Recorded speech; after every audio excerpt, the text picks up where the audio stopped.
Assalamu alaikum warahmatullahi ta'ala wabarakatuh, ladies and gentlemen, welcome back to another live stream. Alrighty, let me share the live. Please join my Discord server so you can get notified and you can participate in polls about about what I would like to do, in the next live streams, etc. So yeah. All right, let me share the live real quick.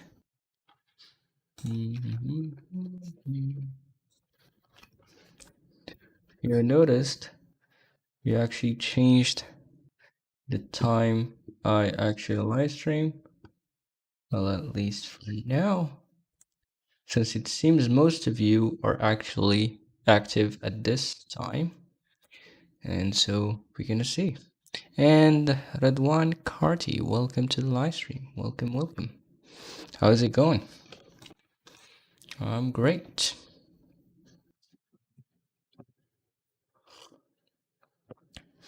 All right, so I pretty much got a GPU AI based noise remover because I'm live streaming at the day instead of the night, and let me know if that quality is good. Let me know. Other than that, I'm great, thank you for asking.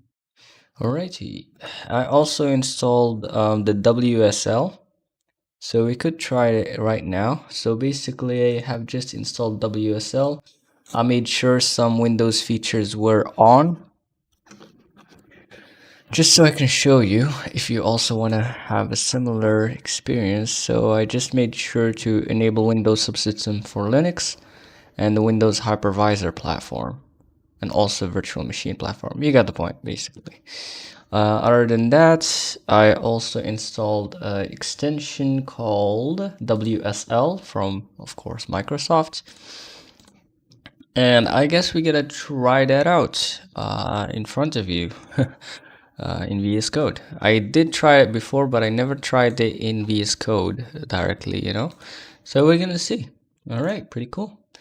Let's see. So here's how you connect to your WSL machine in VS Code. You just click on this blue button, seems like, and you say connect to WSL. And there you go. Right now, it's like I'm running VS Code in an actual Linux system, basically. So let's find out. This is a very much fresh install. I still haven't done anything on the Linux install yet. And there you go. As you can see, I have this. There you go. Linux. Linux, Enigma, Microsoft Standard WSL2. Let's go. Very, very nice. Let's go. The regular Linux stuff. Nice, nice, nice. Lovely. Okay, pretty cool. Now let me actually go ahead to, let's see what I can do about that. Let's go to GitHub. All right, I'm gonna go to that repo and we're gonna clone it here. Where is it? Where is it? Where is it? Are my extensions still on? Not quite sure how that would work, but let's see. Where's my repository? Yeah, it's called Codoxel, right? Okay. And now, let me just clone this guy. Okay, git clone. And it's cloning. Now I could go inside of that guy and there you go. Now we have opened my engine on a Linux machine. So let's see if this would work as I expect or not, by any chance. It doesn't look like we're getting any IntelliSense for some reason. Maybe Clang D doesn't work. Oh, there you go. Install in WSL Ubuntu. Let's go. So let's actually install all of this. So you have to basically install it on Ubuntu.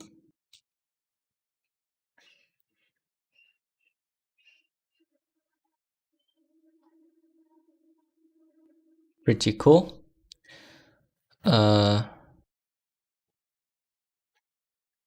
I've just installed all of them here basically. And what else? So now let's actually configure our development environment. I usually use Arch Linux, not Ubuntu, so this is gonna be interesting. I have no idea. Sudo apt-get, I believe. Sudo apt install LLVM, maybe. Walaikum assalam, Fly Moon. How is it going? Welcome to the live stream. Unable to locate package. Good timing to stream. Yep. I just saw you guys most active at this time, and so I said, well, why not try it out at this time? See how it goes. LLVM tools. Let's see. Not that. Let me try to find the package. Hold on. apt-h, maybe. Yeah, there's search. Pretty cool. Okay. Sudo apt search LLVM. Alright, let's see what are the packages that is here. Oh my god, don't tell me Clang 15. There's no way in the world I'm gonna use that. Oh well, I guess I have to install Arch Linux, honestly. Arch Linux subsystem. I don't want to work with Clang 15. Are you kidding? Alright, what about maybe GCC? But still, I don't want to work with GCC either.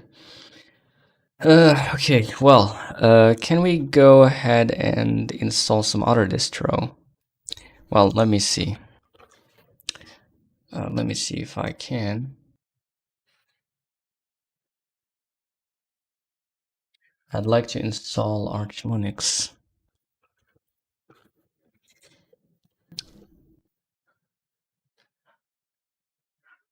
Arch WSL. Interesting.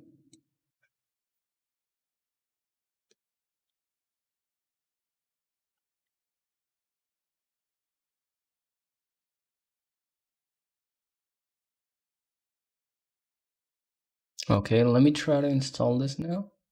Hopefully it wouldn't require me to stupidly reinstall, restart. We'll see. What's wrong with Clang 15?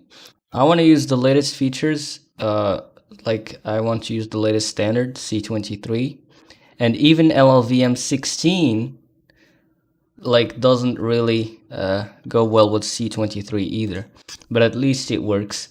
In fact, right now there is LLVM 17 even, although the latest release is actually LLVM 16, but right now there is LLVM 17.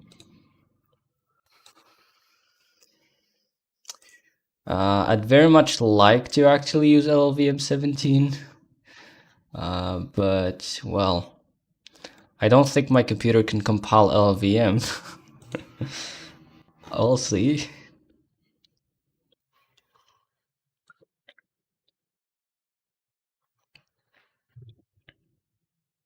Alright, so I installed some Arch WSL thing, and let's hope that works. What is it in C23 that may use it this early? I'd very much just like to use the latest and greatest. That's just me, first of all. And second of all, there's a lot of cool features in C23. Though there is some weird features in C23 too that would break a lot of code bases, by the way. They have changed a lot. So for example, realloc, they added the indefined behavior, and a lot of people are going crazy about that.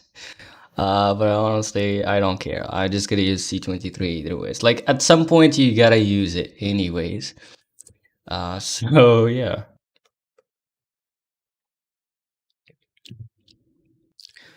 All right, enter new Unix username. I can't wait until C gets some crazy cool features like what Zig have gave us, like the fur, error defer, and a lot of cool stuff that really C have to add. And hopefully they would in the next versions. That would be very nice.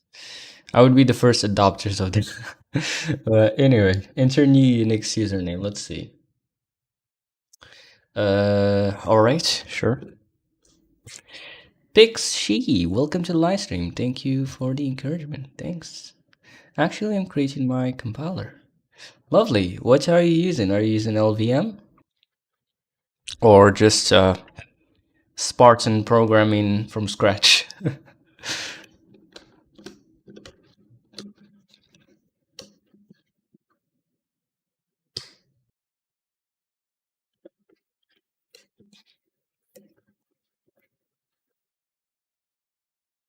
Okay, still early, but I got defer and error independent declaration. That is very cool. I'm not planning on using LVM. It's a learning project. Very interesting. Lovely. I'd like to actually explore compilers at some point and interpreters, but right now I'm just trying to focus so much on just rendering for now, and particularly Vulkan. It's quite painful, but I'm just persisting through for now. I'll see how it goes. I'm not planning on using LVM. Alright, nice. So, okay, installation successful. And it seems like, I guess right now we got an Arch Linux distro. How it is pretty cool that you could just get an Ubuntu and an Arch Linux in the same machine. So this is Arch Linux, I believe. Is it? How can I know? Pac-Man? There you go, Pac-Man. Let's go.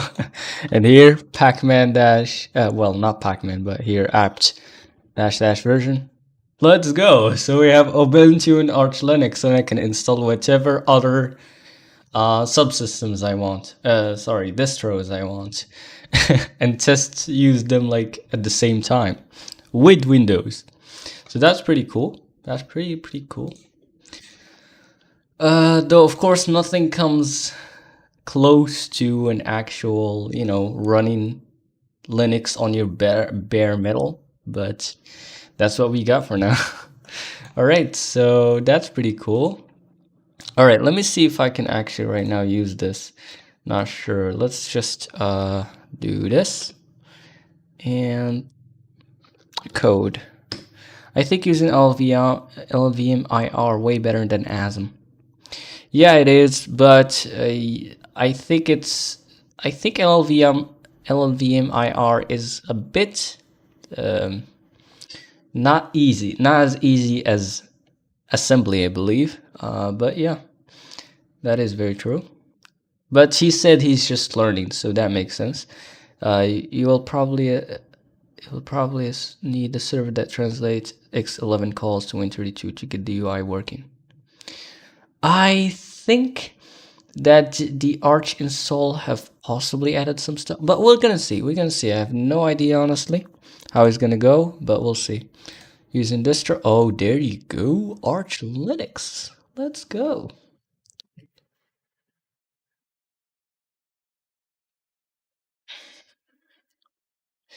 All right. WSL Arch. Nice, nice, nice, nice. Let's see. So now let me actually copy my project. So git clone. I got no ideas about technical knowledge, but somehow I clicked on your live because it looks interesting in some way. Yeah, pretty much my live streams are just me trying things and hopefully it works and just sharing with you my experience pretty much. And if there's any questions, sure, welcome. So yeah, or suggestions even. So git clone. Well, git clone. Are you starting from scratch in what? CD Codoxel. Reggie, pretty cool. Let's actually run code in this directory now. And let's go. And I believe I have to install the extensions here too. All right. Well, okay.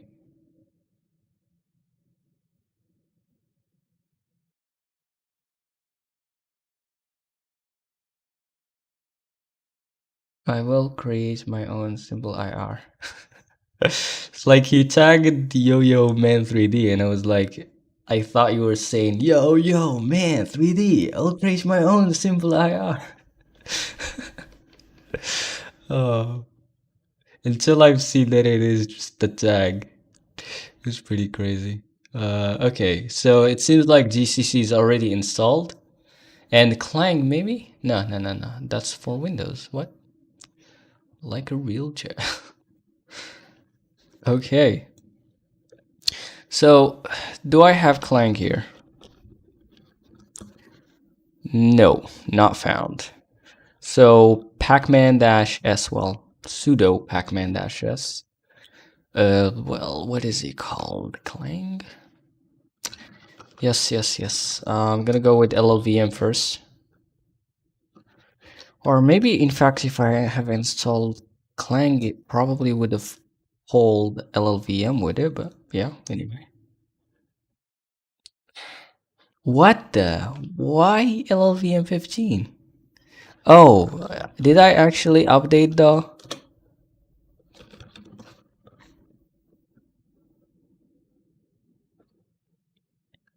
I think I need to update the system basically first, possibly.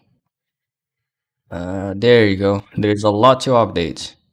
Oh, maybe it was the same thing with Ubuntu. Maybe I just had to update there too. But anyway, I just like to work with Arch Linux. Anyway, so yes. Alrighty.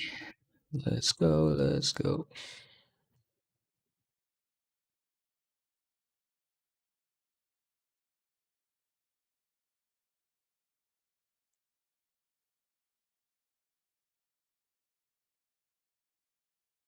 Creating system user accounts.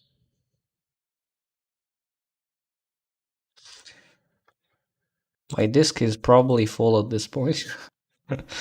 Let's see. Come on, what's going on with my system?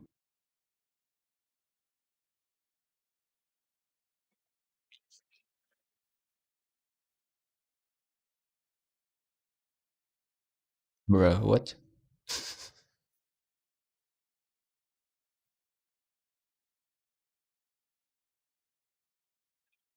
Windows is lagging so bad. Alright, so update seems to be done. Very nice. Alright, luckily I still have some storage in my disk. So anyways, so what's going on here? Please check your locale settings. Interesting, I should actually configure that maybe. Anyways, so let's try now to install LVM now. And there you go, version 16. Nice, amazing. That's what I'm talking about. I can always rely on Arch Linux. Since I have NVIDIA hardware and some weird other hardware, I had, it's like, it was so bad when I tried Ubuntu and other distros other than Arch Linux based ones.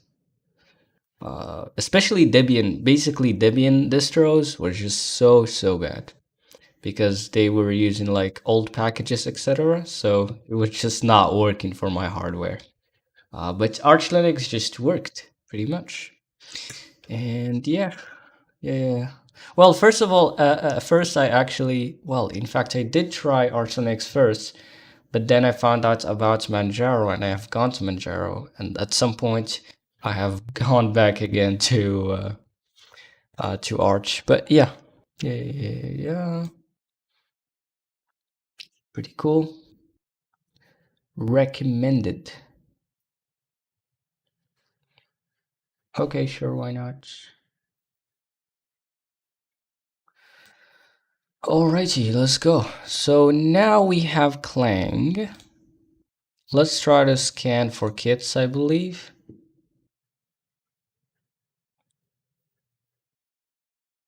And it's not showing me the... It's not showing me Clang. Oh, I forgot to actually install Clang here. So, yeah. It's a separate thing from the LLVM package. And what's going on here? Is it done? Oopsies. There you go. Nice. And I could even try to use ZigCC instead, in fact. But anyway. So now let's try to search again for kits. And... well, there you go. There you go. Very nice. So it's basically just like, I guess I'm using a Linux distro. Bad CMake is executable. Oh yeah, I need to install CMake too. Alright, sudo pacman-s CMake, ninja, make, I guess binutils, make sure to do that maybe. Make, well, what? Target not found binutils. I think I've probably have done it wrong, but anyways. Okay. Let's try to install those. Come on, come on, come on. Why it's not showing like the progress of each download? Interesting. libcuda is not a symbolic link. What? Anyway, what about now? What about now? I guess I'm just going to restart Visual Studio Code and let's see how it all goes. And it's using the right compiler. Amazing. And there you go. We have started to add the Vulkan headers package. And I still haven't installed the Vulkan SDK. So we're gonna see if my project is actually configured right. So it doesn't have to depend on that, hopefully. And let's go. And what day is going on here? Okay, let's wait for it to actually configure.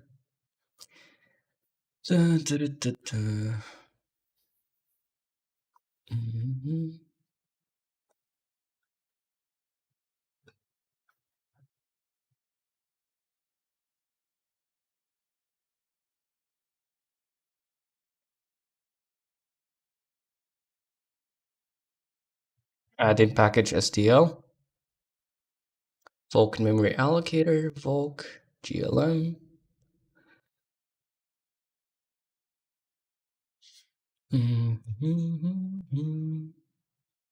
Any questions, by the way, while we're waiting for this?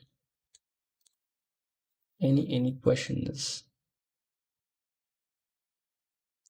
Add in package.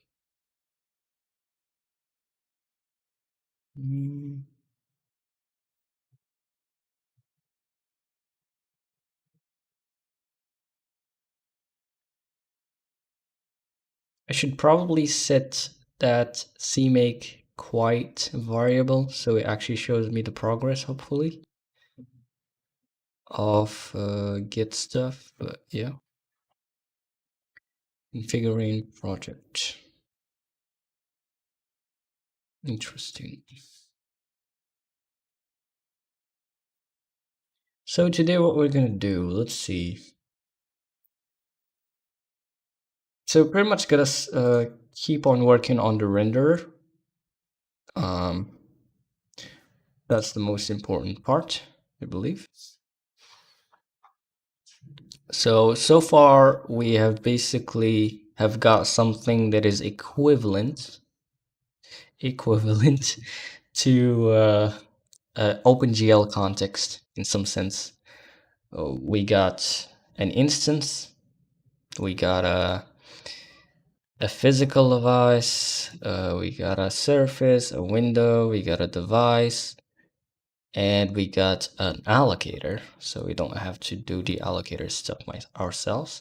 So yeah, and I just love this kind of. I don't even remember what is it called, but it does have a name. I think it's only in C23, is it? Or maybe it's before. Not sure. Probably be before, but yeah.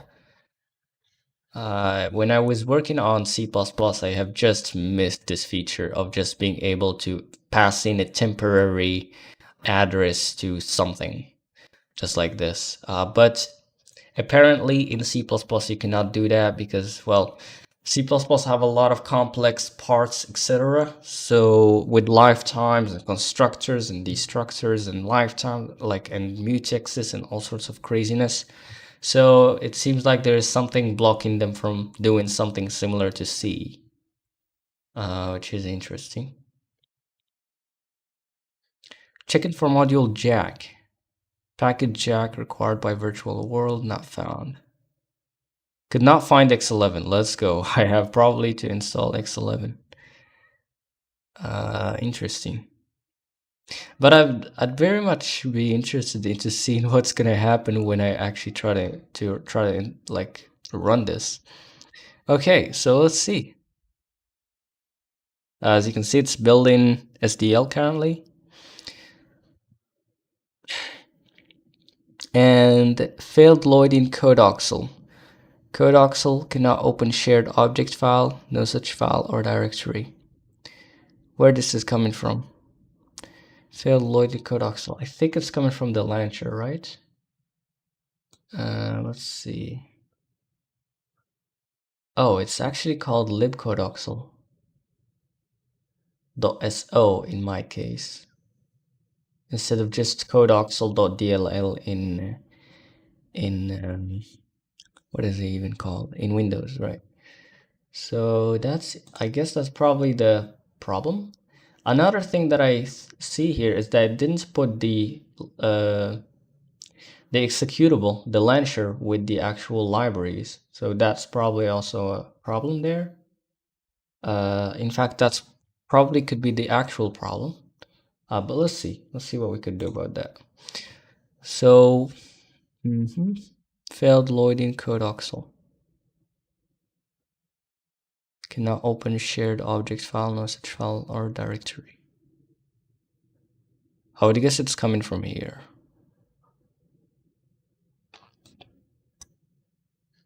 No? Actually, no. It's the L error here. It should be. Oh, in fact, this is message box. I see. All right. Oh, well. Okay, let's try this out. I think I have a little idea. So as we have done cmake runtime output directory, I'm going to do the same with the other stuff. Cmake output directory. Let's go with library output directory, I think. Library output directory. So it would hopefully put it in the same place. And let's see. Now it should put it hopefully in the same place. And okay, it's still configuring. Now let's try to launch it. And there you go. As you can see right now, it's putting all the libraries there. The problem though, it still seems to be not working for some reason. Failed loading Codoxel. Okay, what happens if I actually have said lib Codoxel?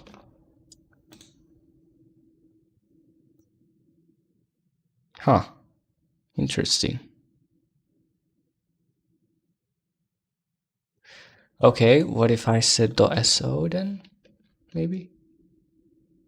Codoxel launcher.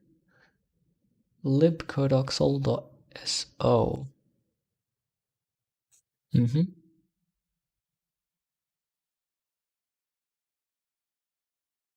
Really?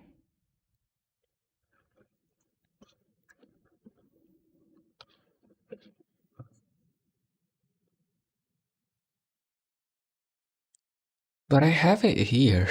What they're talking about. Codoxel.so. Okay, what if I done this?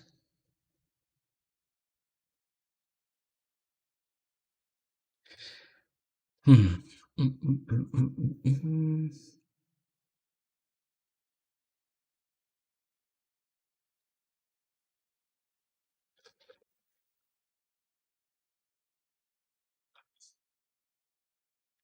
Maybe it's because of SDL doing something wrong.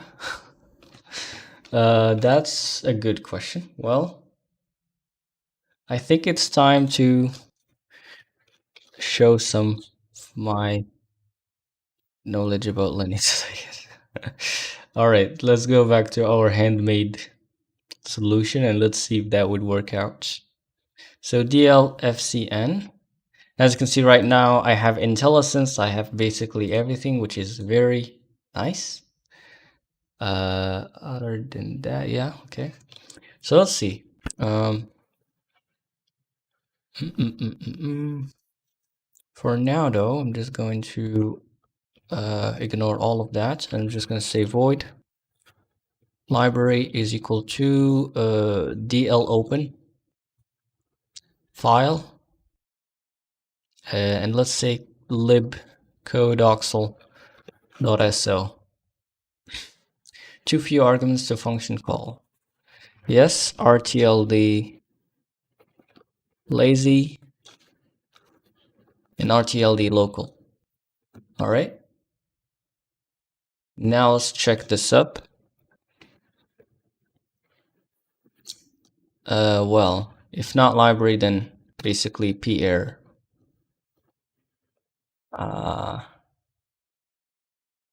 Libcodoc. Well. You know, nothing. Who cares? Okay, so let's see. What? Interesting. So is it a problem of SDL? But I recall that well, Marty Flowers in the last live stream have tried it on his Linux machine and it somehow worked. That's very interesting. I have no idea. But yeah, it doesn't seem to be erroring right now. Well, this is weird. Friends F, P, or in fact, instead of doing it this way, why not just do something like this, maybe? Yeah, breakpoint. And let's just try to debug this. Enable to find GDB. Okay. Let's install GDB. I can't remember what he said exactly. Yeah.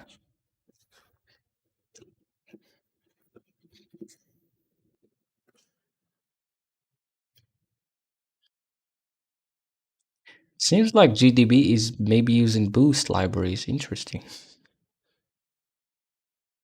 Okay, so I think I have installed it. Now let's try it out now. And there you go. Amazing. And as you can see, library have been actually successfully loaded. Like, bro, what? So it's possibly some problem with SDL. Interesting. Interesting. Oh well, let me see how SDL load objects works. And since we do have the source code here somewhere. Let's go src. Well, I have no idea where I can find that SDL load object thing. Interesting. I'm not so good at searching shenanigans just yet. Suck at rejexes. So how to even do that? Let's see. Find it folder, I guess. Okay. Let's search for SDL Lloyd object. SDL audio.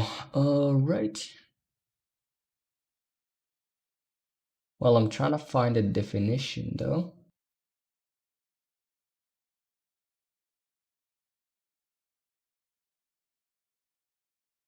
There you go. I guess this is it. Yeah, I think so.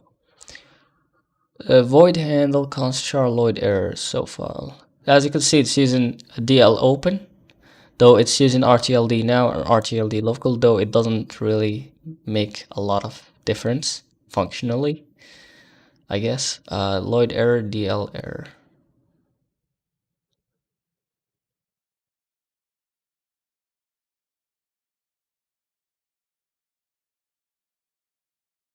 Well, yeah, it's pretty much in Linux just saying DL open and giving it the path directly. What? Super confused at this point.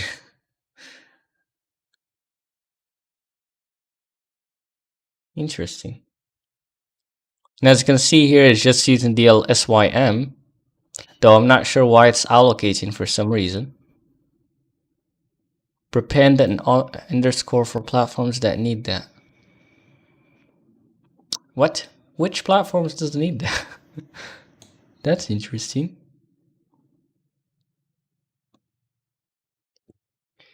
Okay. That is interesting. Okay. Well, what if I actually, instead of DL open, this DL Lloyd object for a second? Because this doesn't make any stupid sense. No such file or directory. Like, what?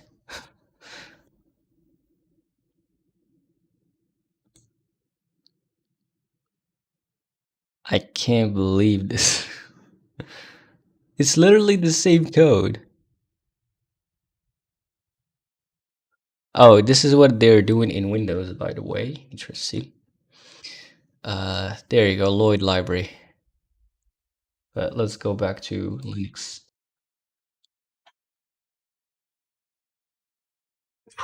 What? DL open SO file. Oh, but hold on. There could be some sort of wrapper first. Well, hold on. Let me try to see what's going on here. So void. Let me see all the implementations or whatever. So there's this guy, which is Linux specific. There's this guy, which is, what is this? This is just a comment, seems like. And there's this guy, which is Windows specific. So it's pretty much, there's no wrapper over it. Like, oh, well, I guess we have another trick on our sleeves, which is to debug this. And since we are using CPM and we're, building SDL from source, we could just debug through SDL itself. Magic. There you go. And this is what SDL is doing. So it's doing some atomic lock stupid stuff. Calls SDL mutic functions. That is beyond me. If not already initialized, then SDL init dynamic API locked. Oh well, I forgot to actually initialize SDL and it's doing it for me here, seems like. Interesting. And what else? What? That's it? What the? Are you kidding? No way. I probably missed something there. Hold on.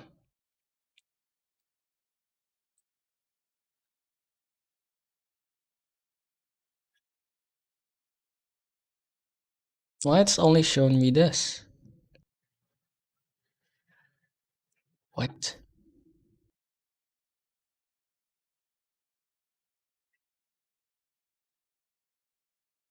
Oh, I guess maybe they have changed something on how that works on SDL3. So that's maybe why. But anyway, so the atomic isn't really our problem here. Well, hold on. Let me actually first of all do SDL init then. Just to make sure SDL init everything. And let's try again. Still same problem. Okay, let's debug through this.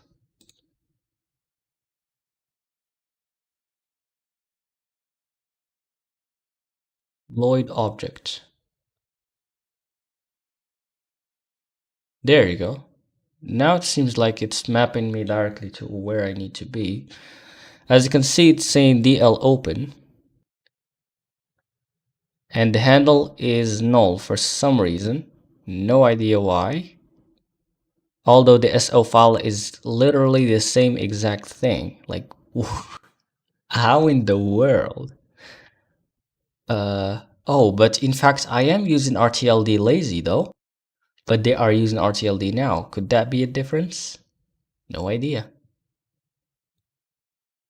Now they have a Lloyd error. And there you go, STL set error. Interesting. Okay, let me try to exactly do the same thing that they're doing, which is RTLD now. And see if I have the same exact problem as them. But basically, so DL open. Could you maybe make a video that tackles parts and planets with custom gravity for Roblox Studio? Like make a part that will work like an atmosphere around a large sphere resembling a planet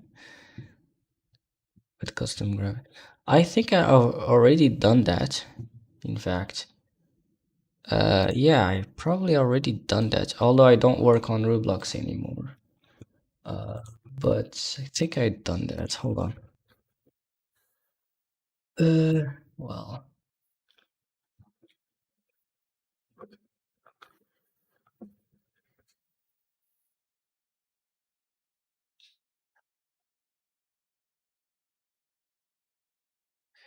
I think maybe I have enlisted it for my channel, maybe. Let's see. Hold on a second. Robo. I think I've enlisted it for my channel, possibly.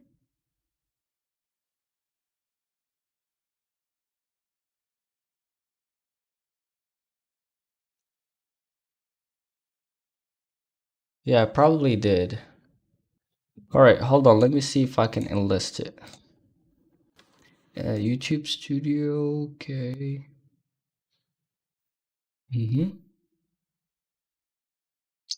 Alright, let's see. Content. Why it's so slow? No idea. Alright, so let's see. Title. Gravity. Roblox, something like that. Come on.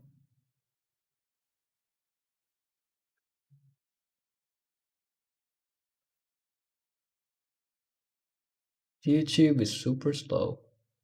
There you go. Yeah, I have it here. It's actually enlisted for some reason. Let me see why.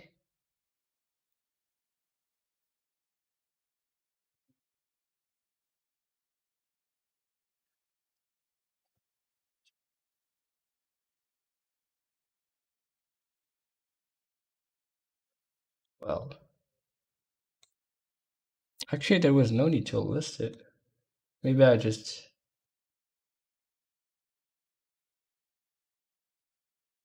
Yeah, it's fine. But I think it was just a preview, maybe. Oh, actually, I did put the script, interestingly. Yep, I did. But anyway, I could give you the link since it just enlisted anyway, so. All right. Where is it? Where is it? Where is it?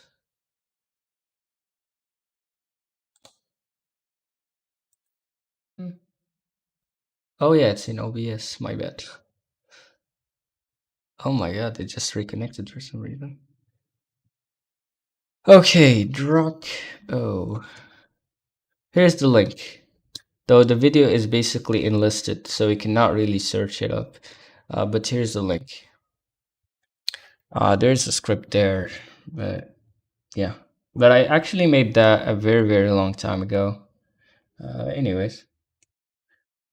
Okay. So let's go back to what we were doing here. RTLD now, and it says RTLD local. Okay, and let's try that. As you can see, it succeeds, but then it says the alloyed object, it doesn't. That is another level.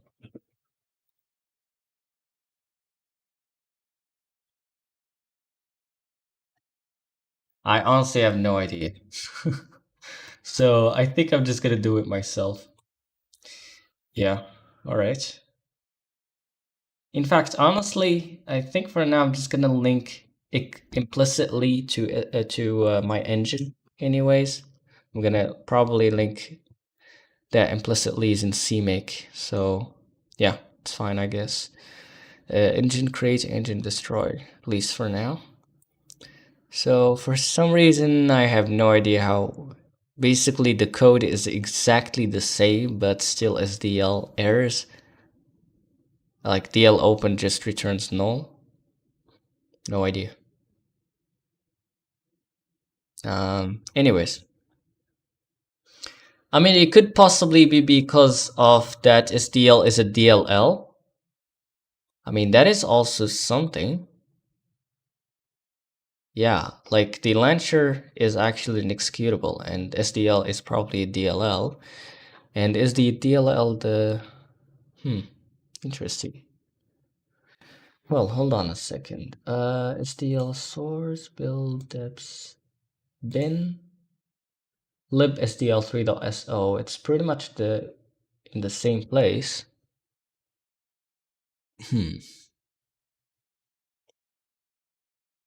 So, okay, so this doesn't work, right? Yes, it doesn't.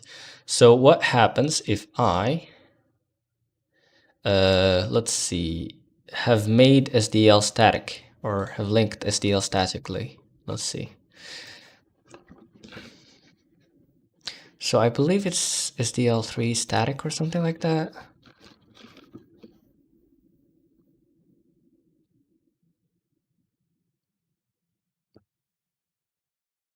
Let's go.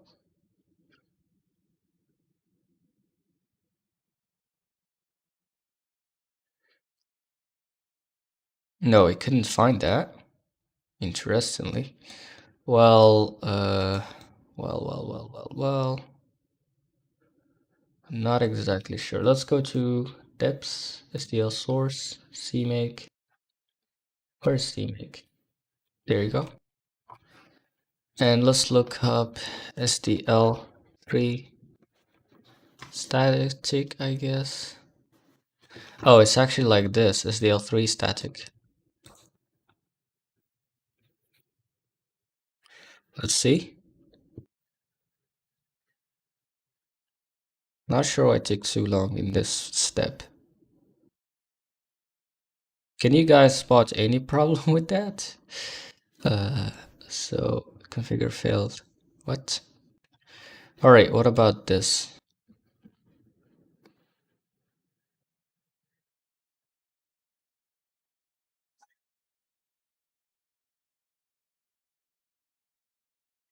SDL3 test static.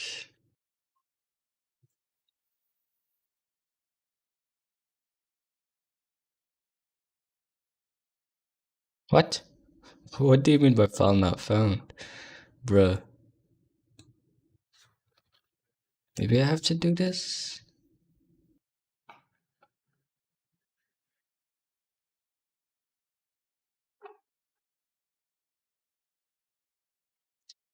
Let's see. Could not find X11. Alright, I think I have a better idea. Hold on. Go back, go back, go back. Just like this. So we back to file not found. Yeah, well, here's the deal. I think I have another idea. We could just, for now, say set, but it have to rebuild everything. But CMake dynamic or something like I don't remember. Hold on. CMake dynamic libs or something like that. Build shared libs, yeah. So there's a variable in CMake called build shared libs, and I could hopefully set that to true. Build shared libs. And now let's just reconfigure, save and reconfigure. Though I'm going to reconfigure from scratch.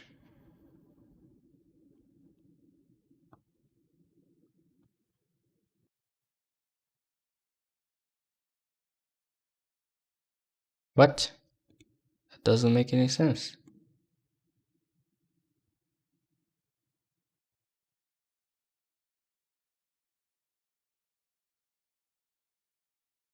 All right, let's go. Now it's actually reconfiguring.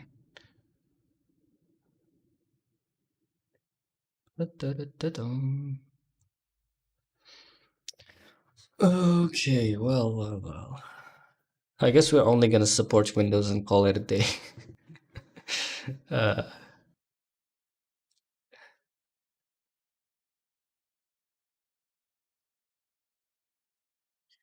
let's see.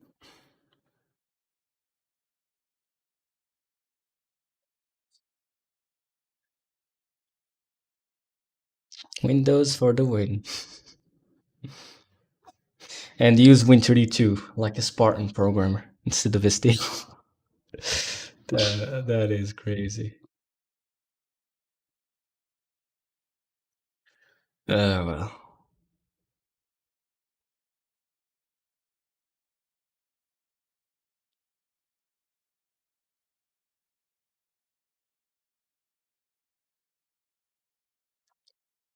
Well, let me know. What do you think? Should we still use STL or use Win32 directly and support only Windows for now, though? Well, maybe later on we could use XCB and, just Unix headers directly, just like a Spartan. Let me know if you want me to do that. I have no problem with that. Though we're gonna have like a massive maintenance cost in that, but well. It's gonna take a lot of time. Uh, well, I have no idea. Well, can I try to run this now? Alright, so it's actually installing everything up. Now, basically, when you set this actual variable here, build shared libs, it actually makes. Oh my god, I didn't want to do this. I want to say false. Now it's hopefully going to build everything statically. Well, at least all the sane projects that have a proper CMake that respects this variable, which they should. Let me see. Build shared library. Oh well, I gotta reconfigure everything. Well. To flush the cache, I guess. Clean all projects.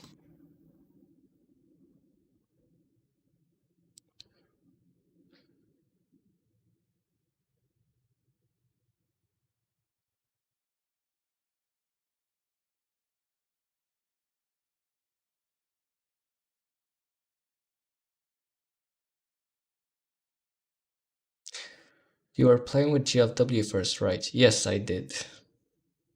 GFW wasn't just wasn't good for my use case. At least that's what I realized.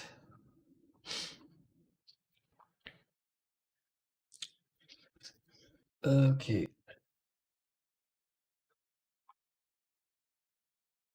The nice thing about actually doing stuff from scratch instead of relying on an external library, for example, SDL here, that we can actually go ahead and we're not gonna have problems where we have the renderer doing something and like we can basically separate all concerns so you don't have coupling between our modules, which is far more easier to do with native Spartan programmer way instead of relying on the library. But when you rely on library, well, also GFW event handling is horrible. I've never liked it.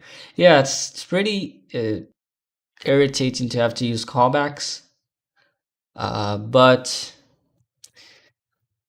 the nice thing about callbacks is that, for example, when you're, let's say, resizing the window, a lot of platforms doesn't actually give you an event at that point if you're just pulling, like your program just stalls. But if you use a callback with the native OS, then it can basically, the OS can call you while the user is, resizing the window. But that's honestly, at the end of the day, that's not really a us problem. It's a OS problem, I guess. But anyways, if something was not detected, all the libraries were installed. They have created a problem and they just made a solution for us. Why create the problem in the first place? Anyways, okay, build shared library, build stat. Okay, so right now it's gonna be building statically.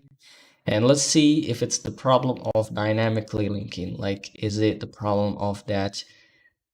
Well, let's see. Oh my god, what's going on here? Warning, relocation against SDL clipboard, text callback and read only section. What? What does that even mean? Cannot be used when making a shared object. What? That is another level. I don't think this is my problem at all. This is probably an SDL CMake problem. Okay, well, I guess I have no idea at this point. It's like, well.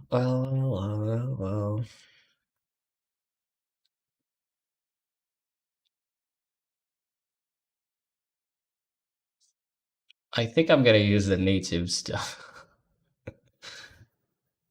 I'm also not a very big fan of the C standard library.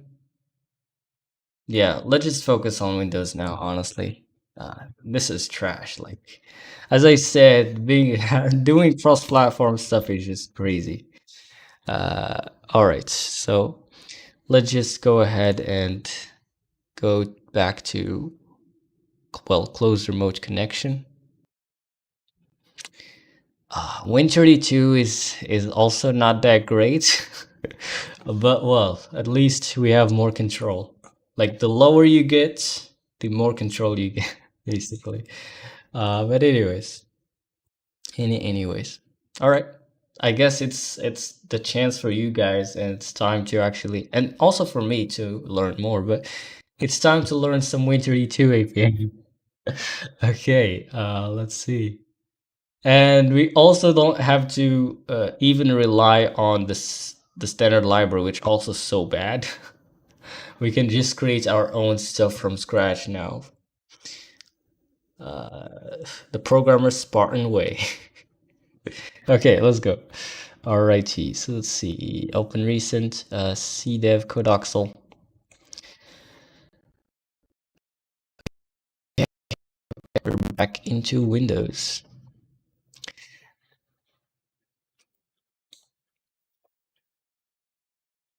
So we gotta ditch SDL for now, at least. Though we could maybe put SDL as a fallback later. I have no idea, but for now, honestly, I'm just gonna remove it.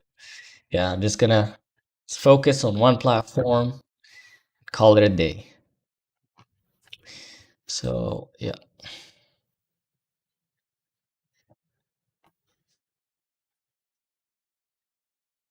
Okay, let's see where I have no idea where to even start with this. Okay, I think first thing is to imputate SDL for my project. Editor, add library. We're not gonna have an editor, by the way, for now at least. So anyway, engine launcher. We're gonna have a game though, so that's that. It's gonna be a DLL, and we're gonna support hot reloading, and that's gonna be easier with Win32 API directly, even maybe more efficient even. But we'll see. All right, cool. So how are we gonna deal with this?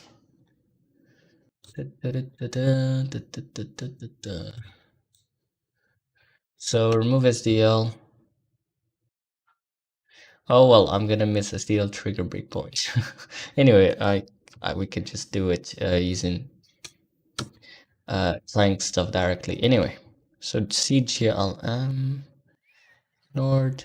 So do we need utils? Yeah, we still do need utils. Main.c. We're gonna use Win32 now. Define Win32 lean and mean, and define no min max, right? And then include windows.h. And welcome, windows.h. It's huge. So.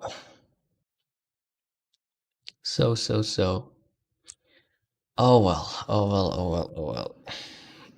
This is gonna be crazy. Lean and mean. Yep. That's so it doesn't include all sorts of craziness that we will never use. So yeah.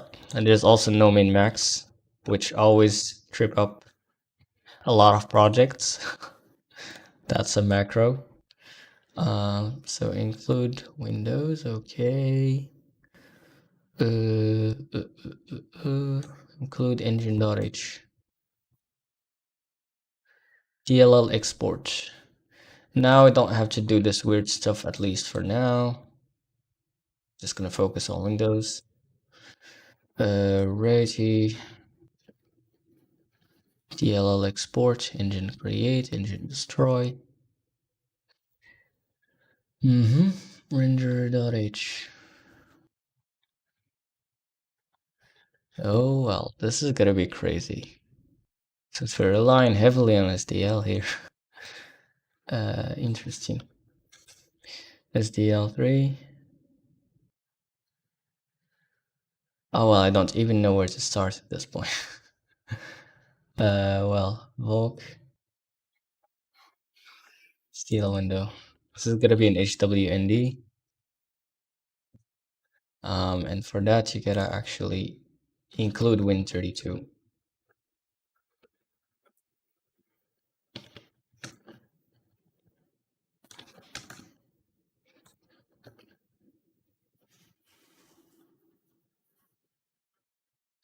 We're also gonna need the instance, but we could just get it. Though honestly, at this point, since we're gonna be using, yeah, it's pretty crazy. Since we're gonna be using Win32, we can actually right now separate the renderer from the window, etc. Pretty easily, in fact. So yeah, I'm just not even gonna need that here, in fact. So no need for Windows.h here. Our renderer will be basically separate from the crazy window and stuff, hopefully. We'll see. We may still need Windows.h though, but anyway. Okay, CMake list. We got the launcher. At this point, I'm super confused. Okay, let's start with the launcher, I guess.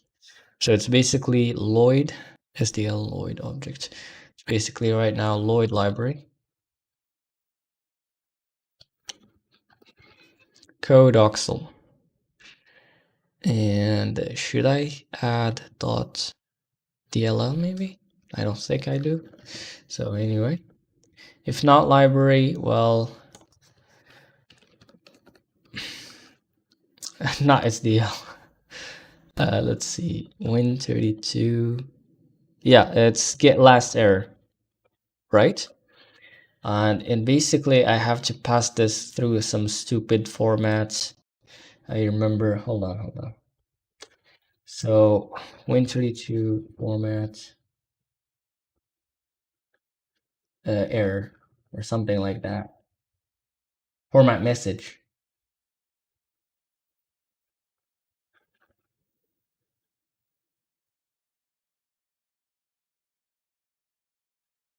Oh well.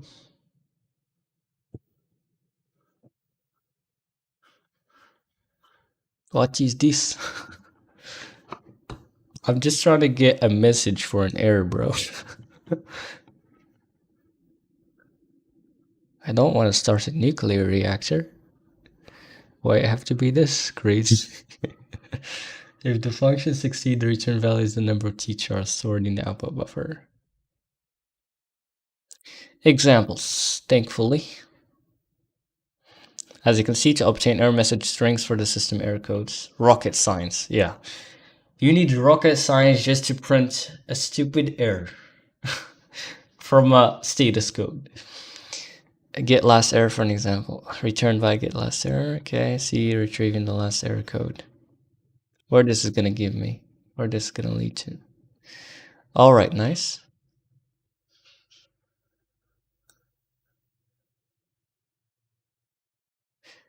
The following example shows and complement the previous example using VA list. I never used VA list, by the way. At least not directly.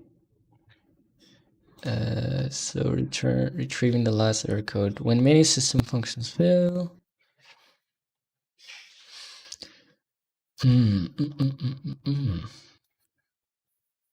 By the way, did you heard any noise so far from like my environment? Let me know. Following example includes an error handling function that prints the error message, terminates the process. The LPSZ. No. Well, I guess the NVIDIA RTX voice is pretty good. So that's nice. I have all sorts of ambient noise. Retrieve the system error message because it's the day basically. Retrieve the system error message.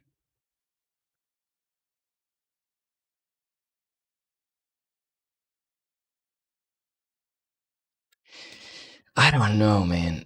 The only thing that I guess I wouldn't have to touch a lot is the renderer, but this is just becoming crazy.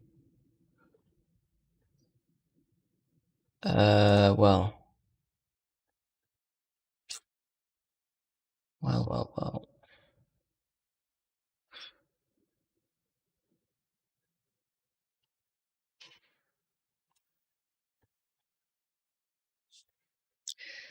Uh,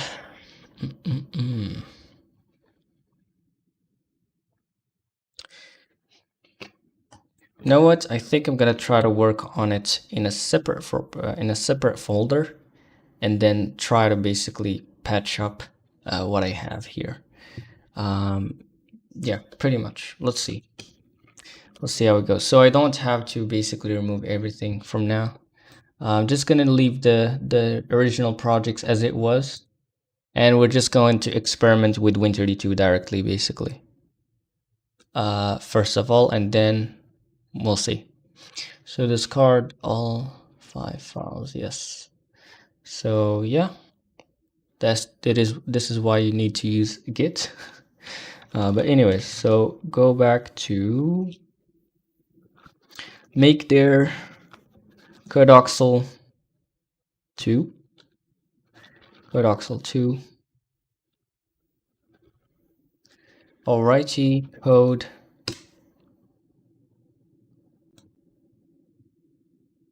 Do you want to save the changes you made to main.c? Don't save. Okay. So, alright, let's see how it could do now. CMake quick start.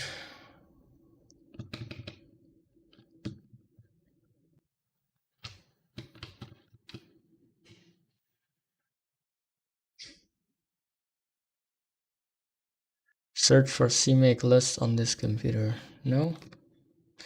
Name for your projects, Codoxel. C projects as always. Executable.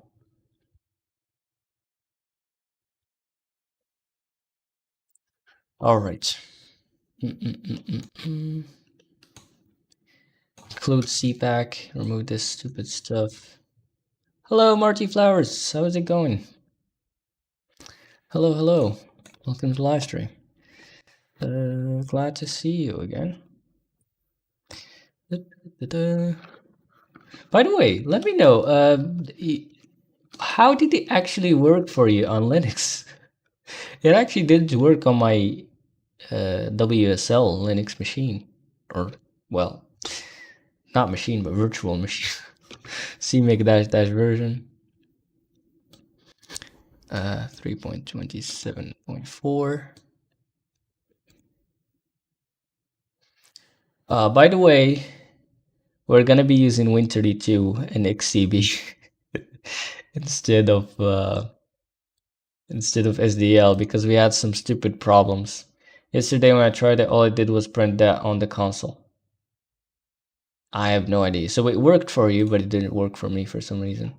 No idea. We'll see. All right. So for now, just gonna focus on Windows, honestly. So, anyways, so main.c. Well, so essentially, the engine itself would be src and would be in include, honestly. Right. And then we're basically going to have let's see. We're gonna have a test game kind of thing, and we'll basically have a launcher, right? Yes.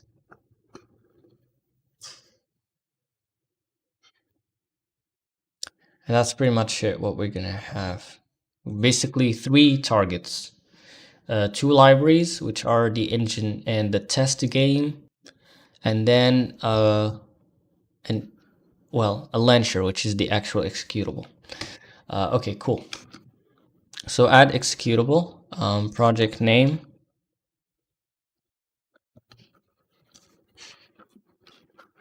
This is gonna be our test, basically. And I'd like to use target sources. Oopsies.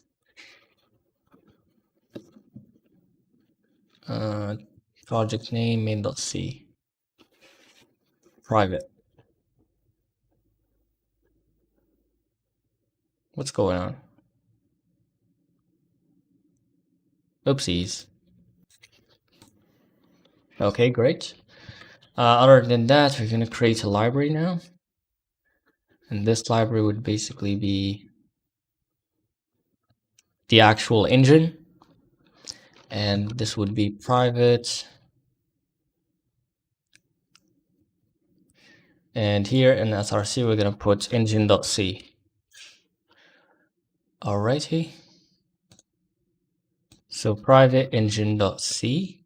Well, in fact, I'd like to do it using target sources.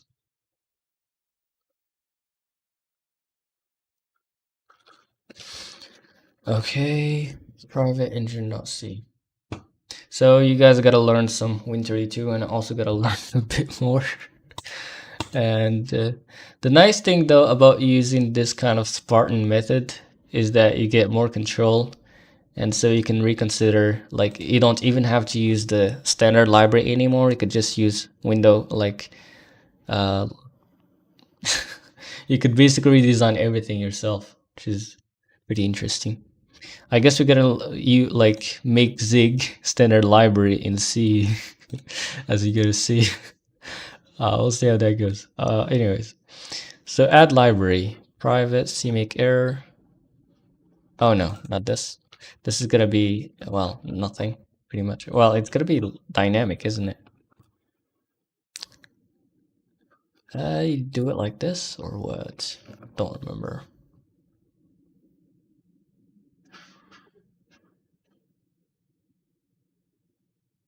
Doesn't seem like. What the is going on here? Oh, what?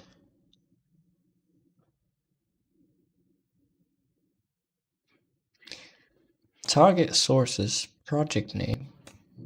So what's the problem? Cannot find. Oh, I see. Cannot find it. Oh well. Honestly, from now I'm going to actually compartmentalize, or whatever you want to call it, for CMake stuff. And this is basically CMake, modern CMake, right? .txt, and basically here I'm gonna put the library. And there you go. That's how you do it. Yes, yes, yes, yes. And then the target include directories. We're gonna go with project name, private, or / include. Though honestly,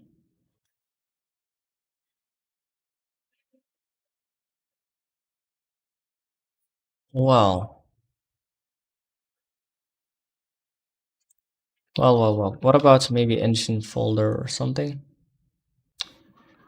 And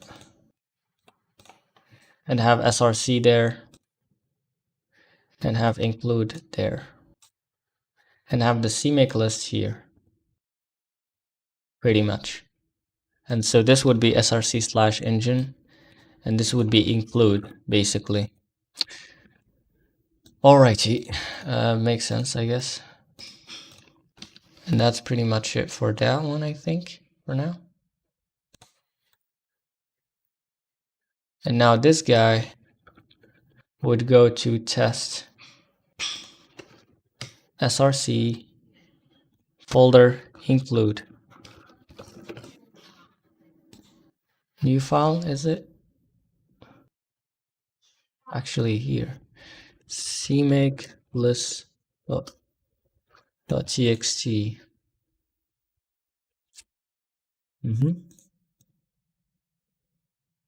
Righty. src main.c. And yeah, pretty much. That's the test. Now, well, is it test or launcher? Oh, actually, this is the, I see. Actually, this is meant for the launcher though. Hold on a second. The test is the actual game that we're gonna test the engine with, basically. Righty.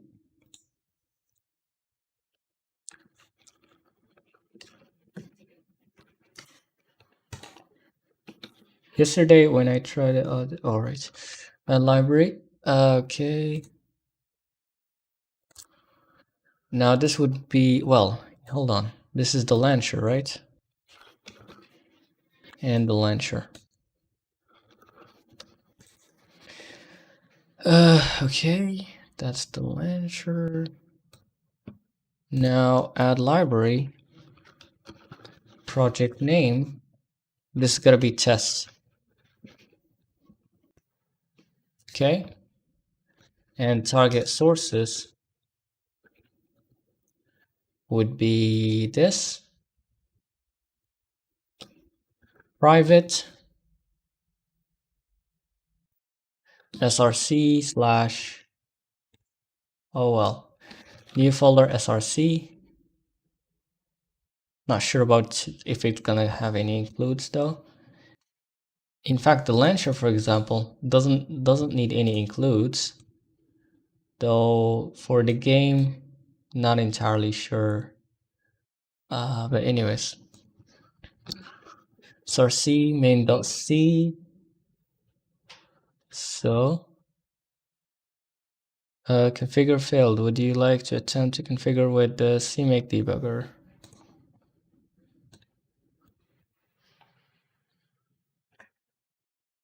What? Oh yeah, I have to create main. Well, not main.c, but hold on. It's gonna be called test.c, right? Or game.c?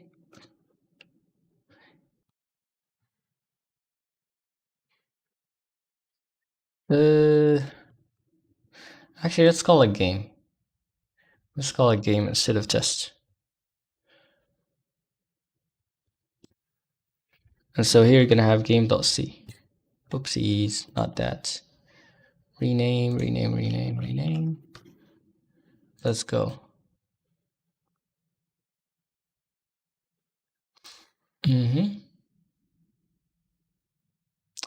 With that out of the way, we're just gonna add subdirectory engine, right? And then add subdirectory launcher, and add subdirectory let's see, game. There you go.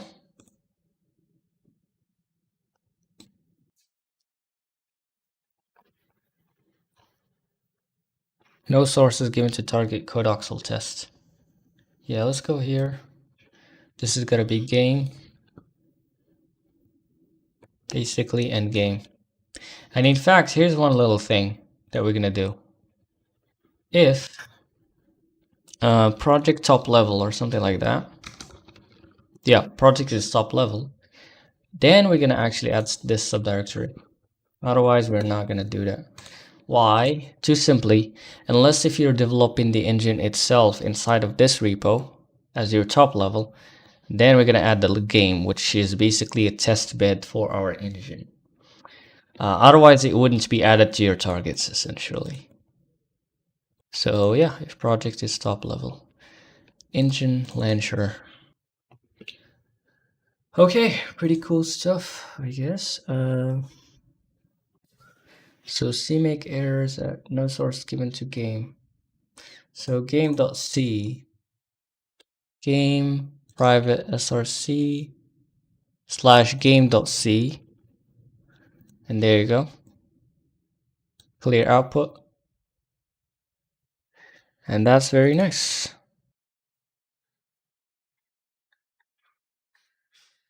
Link in C static library, codoxel.lib.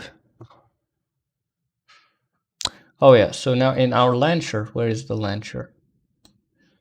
Are you guys still awake with all this setup? Int main, just like that. And we're gonna return exits, well, just 0. Yeah, all right, pretty nice. Int main. Return 0. Cool. So now what we're gonna do, let's try to run this. And nice, it works. Okay, cool. So here's the deal now. Let's go back to, so essentially, what we're gonna do. So the launcher and engine, let's go. All right, so you're still awake. I'm glad they're not alone. All right, lovely. So engine launcher game, cool. So basically what's gonna happen is that we're basically just gonna install launcher. We're gonna install game. Actually, we're gonna install engine and game as dynamic libraries, and the launcher would just basically use implicit linking, implicit dynamic linking, using, of course, import library. So that's pretty nice. Okay, let's go. So how are we gonna deal with that? Let's see. Okay, so in our game and stuff, we're gonna say install as we did before. This is what I learned last video, last stream. So how do you, what is the actual stuff? Okay, targets and destination, I believe, if I remember. I guess. So targets, project name, game. And destination, I believe. Let's see, CMake current binary there / bin. Basically. So notice that we're not linking directly to it. We're just installing it because we're going to be using implicit linking. Okay, so that's pretty cool. That should do the trick. And we're going to basically do a similar thing to the other guy. Let's see. Where's bin? Oh, I forgot to actually go ahead and basically select all targets. Or it is already all targets. Interesting. What? What?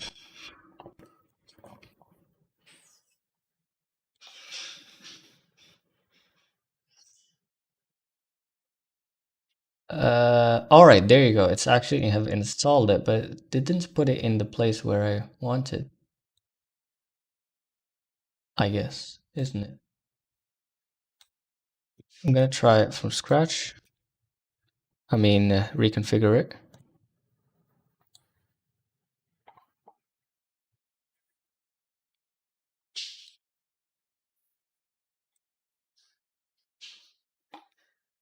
And let's see the build folder. I think maybe I know the problem, which is probably instead, maybe CMake binary there instead. /bin.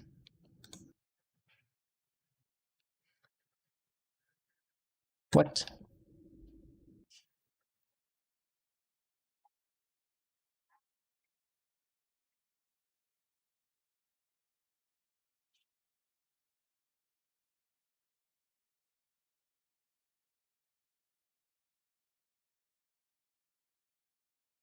That is very weird.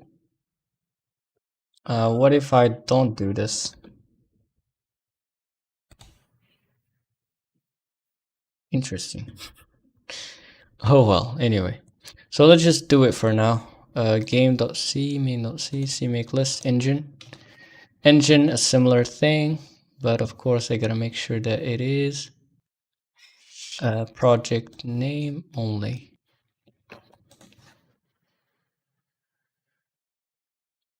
And for, where is the executable? Where is the stupid launcher? Okay, here we go. For that one, I don't really have to do anything for that, right? And yeah, pretty much. Now I'm just gonna make sure to essentially set cmake binary there, I guess. Or actually, let's set runtime output directory to cmake binary there /bin.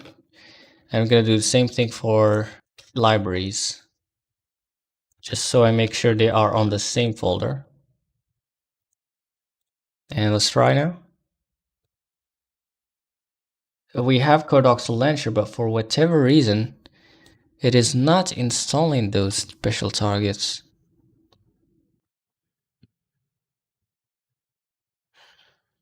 Can I somehow set the prefix, I guess? Maybe like this? And what happens if I do it like this for now? Okay.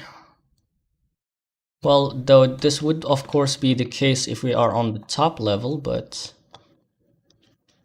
if that makes sense.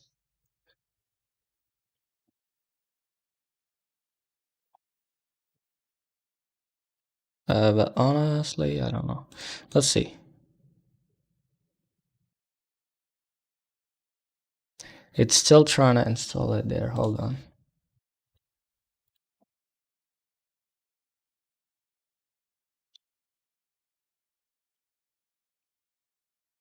It's still, well, that is another level. Okay, what if I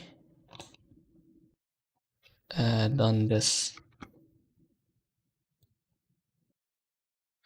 Let's see, where's install? So I remember destination, right? /bin and destination /bin.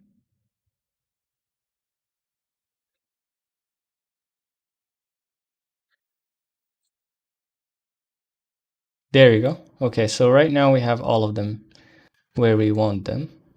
But I want the game and stuff to be actual dynamic libraries. Shared libraries, right. I forgot that name. Yeah, there you go. And there you go. Now it should build shared dynamic libraries. There you go. Pretty cool. Lovely.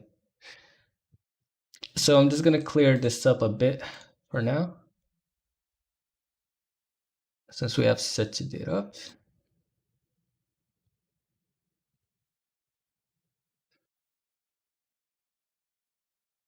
Come on. Oh, well, never mind.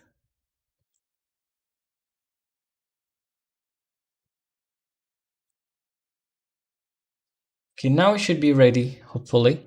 Though I still didn't set one thing that I'm just gonna set it here, honestly, for now at least. Globally, basically. So CMix C standard, C STD 23. And well, what's happening? Oh, never mind. C standard 23, like this maybe? Oh, actually, it's like this, right? I believe. Yep. And C set CMake C standard required, true. And set CMake C standard, well, C extensions. I'm not sure if I want to allow that or not. Well, for now, I'll just say false. And yeah, pretty much. Okay, cool. So now let's actually go with the launcher. Or is it? Let's see. So, okay. Well, basically, in fact, let's try to first of all set up this stuff. Include engine.h. Engine.c. It's gonna include engine.h. Now, basically, engine.h would be the interface that is shared between, like the actual engine and the other stuff like the launcher, the game, etc. So engine.h, let's go. Include engine.h, and now, by the way, am I publicly, hold on. Where is it? Hold on.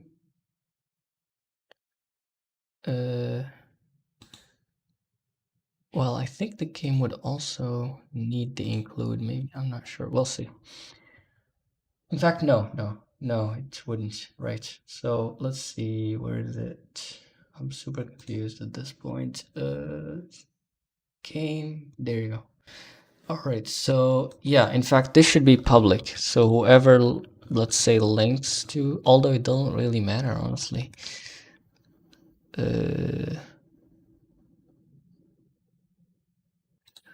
But whatever. Okay. Pragma once. And we're basically gonna have a struct, I believe. What we have done before. Yeah, it's gonna be struct render. Well, in fact, it's gonna be type def. Struct ren. Well, not ren, engine. Yes, engine. And now basically type def. The type name is engine init, as we have done before. Well, pfn engine init.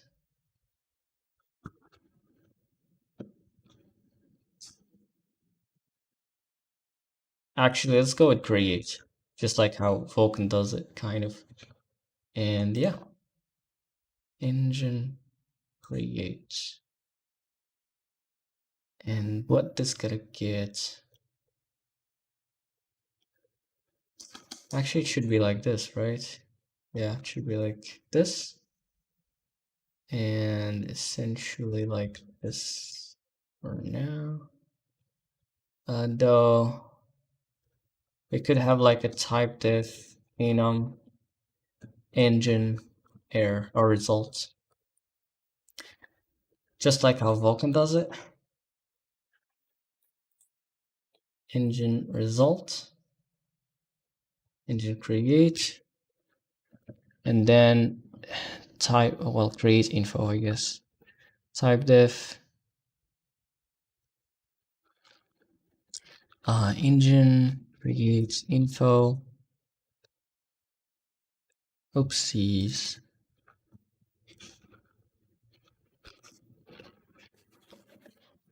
Let's go.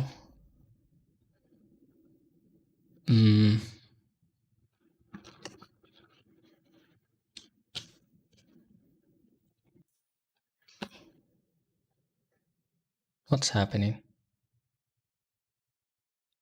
Enum, well, struct, right? And also use of empty enums. Empty.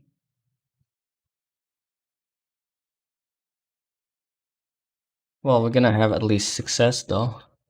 But it's gonna be 0. And then the warnings would be negative, the success codes would be positive. Well, warning codes would be positive. But anyway, well, engine success. So yeah, all right. Maybe let's just go maybe with engine results success, or yeah, it's fine anyway. So other than that, what else? PFN, okay, cool. How are we gonna use that decal spec thing? I don't know. How is it even? Okay, hold on. Decal spec export. It's basically like this.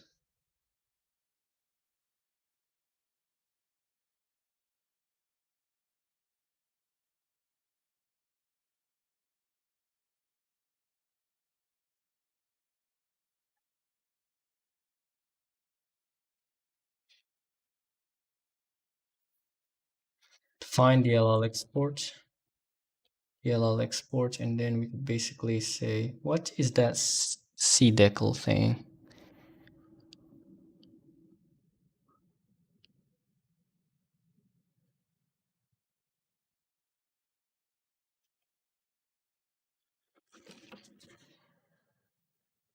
Anyone have any idea what this?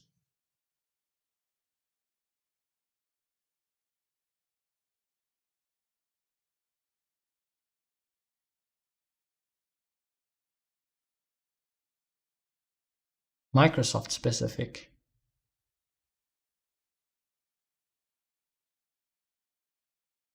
Weird. Anyway, who cares? So DLL export, and we're just gonna have engine create, basically. And yeah, type specifier is required for all declarations. Well, of course. Now, I wonder if I could use maybe this PFN thing. Where I put it? Here, yes, here. PFN engine. Hold on a second. DLL export.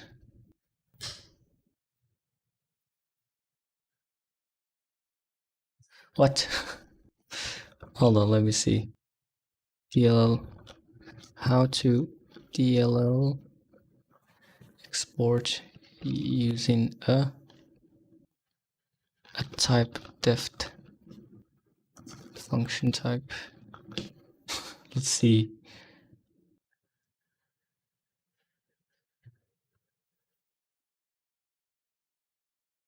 Would it help me with that? Let's see. Export. What is even that? Is that even valid C code? Equal to my function. What? So do they mean like engine? Huh. By the way, can I actually do this? No.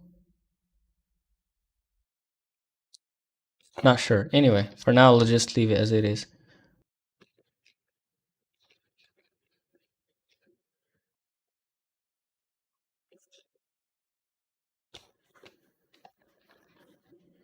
Bro, what?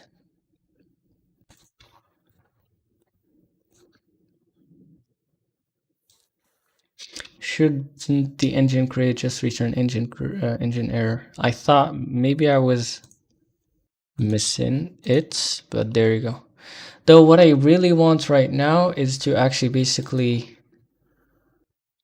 use this PFN directly so I don't have to repeat myself. I'm not sure how to do that. engine create.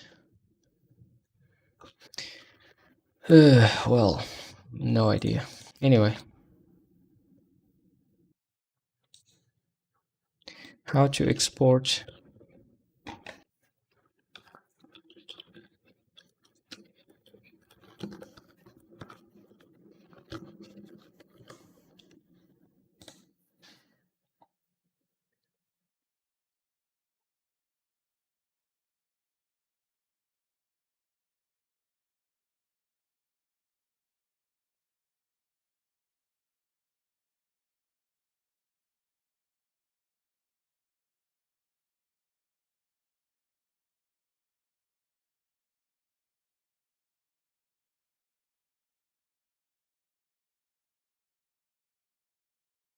Oh, well, that's interesting.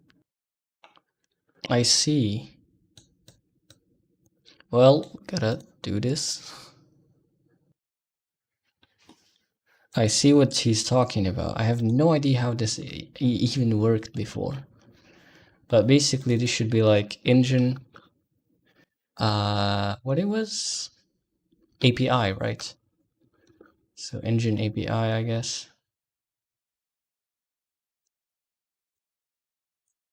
And instead of, we can just remove this and just say engine API, I believe.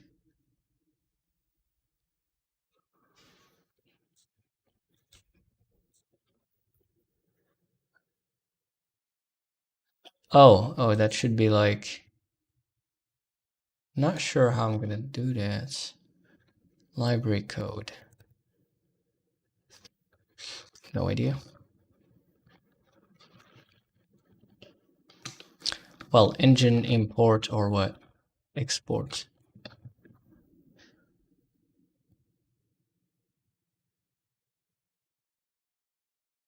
No idea. Honestly,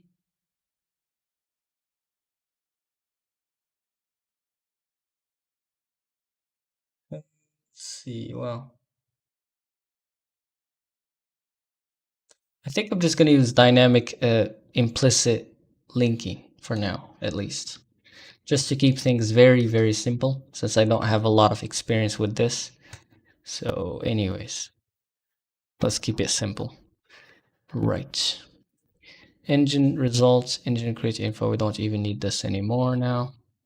And yeah, let's just keep it simple for now. Engine success. What else? So we gotta have like a CMake scripts too. How do you do that? CMake, right? And we gotta have that stupid cpm.cmake already. Yeah.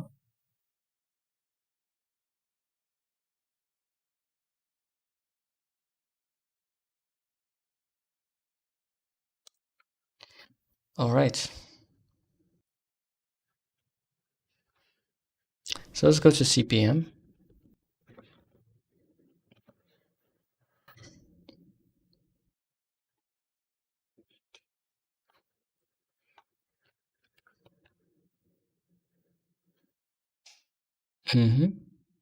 Now in CMake list, we could too simply say add directory engine.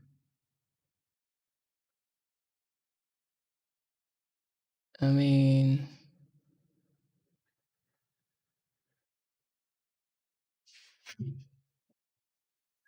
honestly, you know what? Why? Let's see. Do we really need all those dependencies anyways?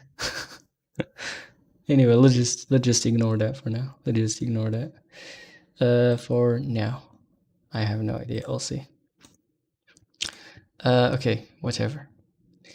Engine.c, engine.h, game.c, launcher. So for now, we're just gonna use implicit link, whatever you want to call it. So we're gonna say link libraries, I believe. Well, target link libraries. And we're gonna link the launcher privately to the engine. Right here. Cannot specify link libraries for target launcher, which is not built by this project. Oh yeah. So project name launcher.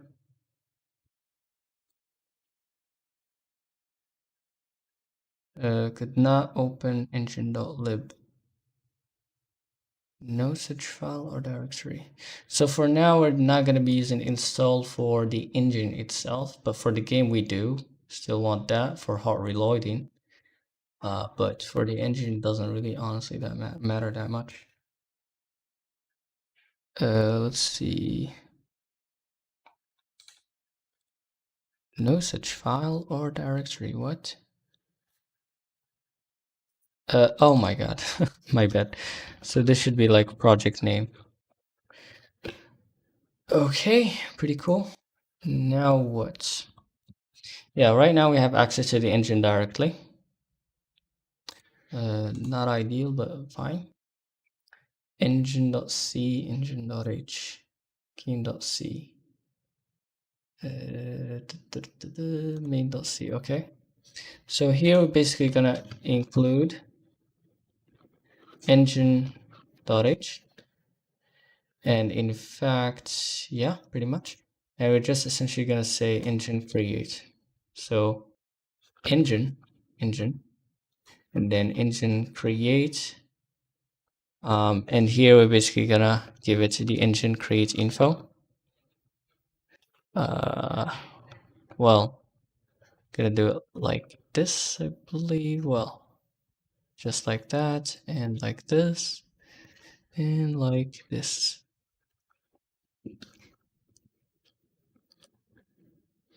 Okay, pretty cool. And now engine destroy, I believe. And basically you gotta give it to the engine. Though here you would basically also say engine. Though engine would actually allocate memory for itself, honestly. Is it? Yes. OBS seems to be disconnect.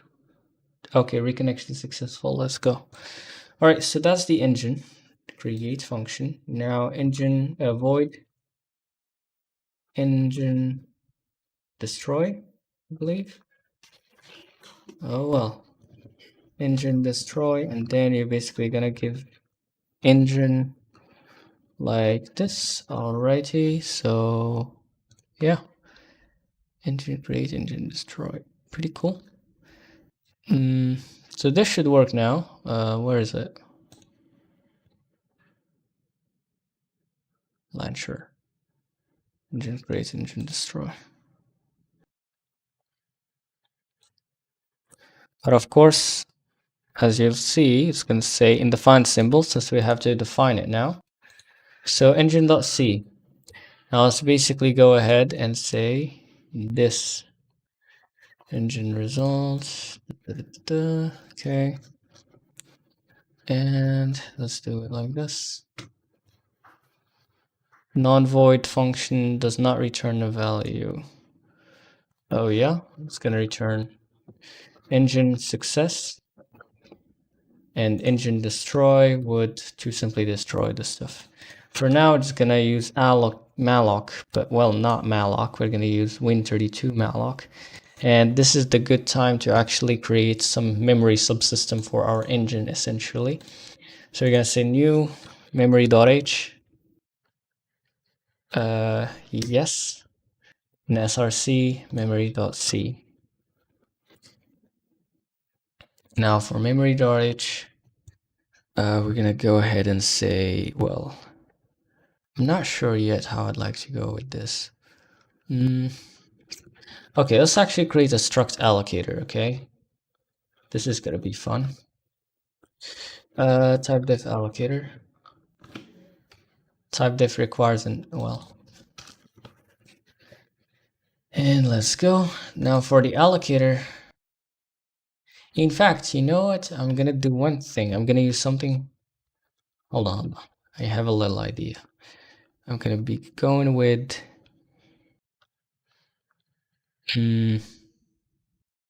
yeah, type def alloc allocator. Well, in fact, I still do need the structure, right? My bad. My bad. Okay, so the allocator would have two things. Would have a function that would allocate, reallocate, or free, and it would also have a function, user data, basically, that you could pass in. So for that, I'm gonna go with, well, pfn realloc, I believe, type def pfn realloc. It's gonna be similar to realloc though. Well, let's just call it allocator, honestly.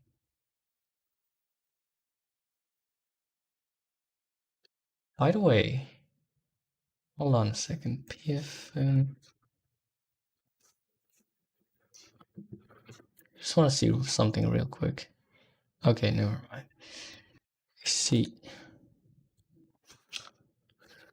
Well, I guess we could say something like this, maybe. In fact, instead of engine, we could probably say Codoxel instead.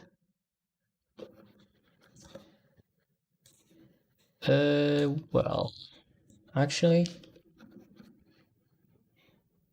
yeah. Engine.c.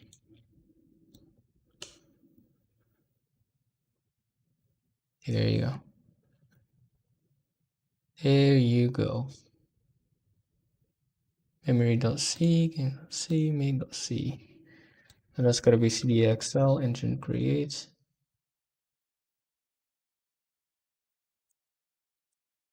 Use of undeclared identifier.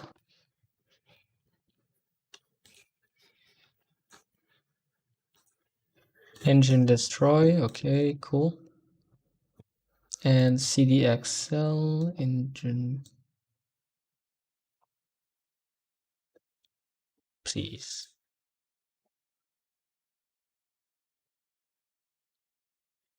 Okay. Engine create info.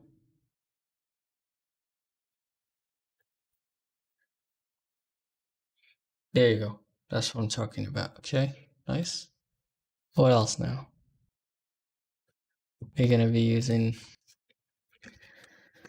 cdxl engine, and now cdxl engine create info here. And yeah, I guess that's much better. So now what? Go back to engine.c. Oh my god. Okay. Here you go. There you go. Very nice. So let's go back to memory now. Now this would basically have like some arguments essentially, and this would basically give you a void pointer, right? And you would give it like size t size, or essentially I'm gonna go with some type this. Hold on, type f u size. I'm not sure what I'm gonna do for now. I'm just gonna say long, I guess.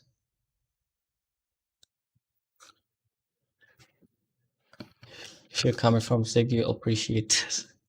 So u size. Okay. Size, right?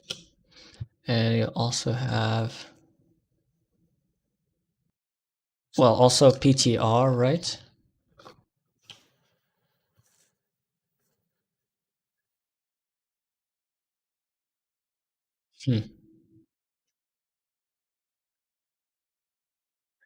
I'd like to basically make a Swiss knife of alligators, but I don't know. We'll see. Anyways, void PTR, I guess. Size, and then u size, old size, maybe. Something like this. Not old size, no. Let's see. Is that all we need? Hold on. Realloc.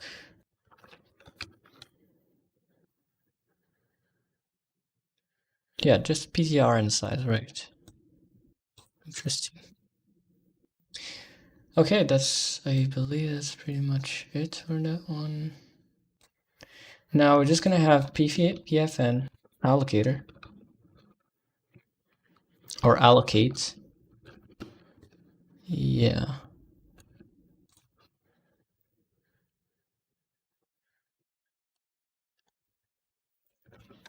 Right, and then we're also gonna have a user data. And yeah, almost forgot, I also want user data there. As simple as that. Okay, cool. Now for the allocator, how are we gonna deal with that? Let's see. Okay. That's essentially kind of like the interface. And what's next? Could though have the user data here, by the way. Not and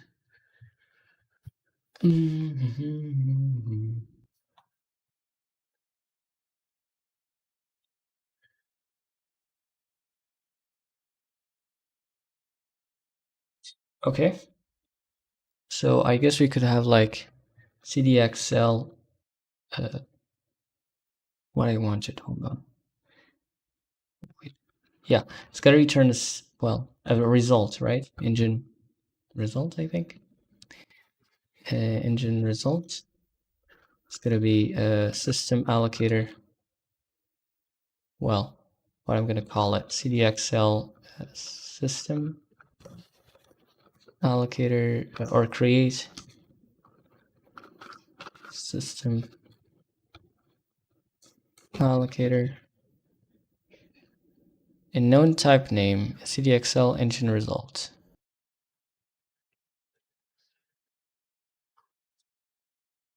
What? Oh well, makes sense.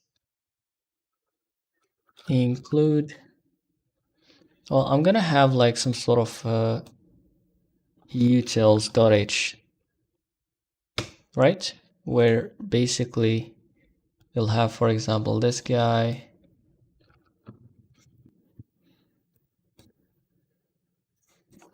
And well, of course, let's not forget about pragma once. Same thing with memory.h,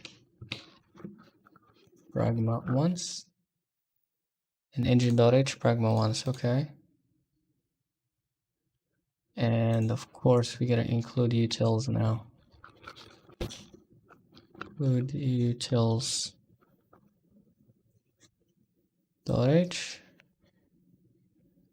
And basically, we're gonna have, honestly, instead of CDXL engine result, we're gonna have just a CDXL result. And we're gonna put it in utils here. And in fact, yeah, CDXL success. And the engine result, a known type name. Yes, it's gonna be a result like this. Same thing here. Results.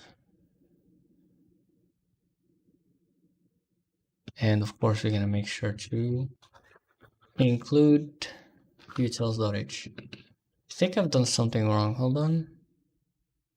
Pragma should be first. Oh my god. I knew it. And oh, I see what's happening here. Client format, please. And there you go. Okay, what else now? Non-void function. Return CDXL success.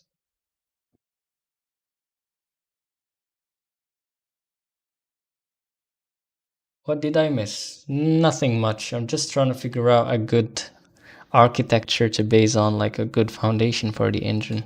I'm starting with, memory, subsystem, etc. Allocator. So yeah, pretty much not much. So engine create, engine destroy. And I create this guy right here. We're also gonna have some other stuff like type def. Let's see. There should be maybe inside long actually. Inside long, yeah, maybe. And then we could possibly have like maybe something like that. I'm not sure really. Not exactly sure about that. Anyways, so type def, let's say U32. It's gonna be like Win32T maybe. Oopsies.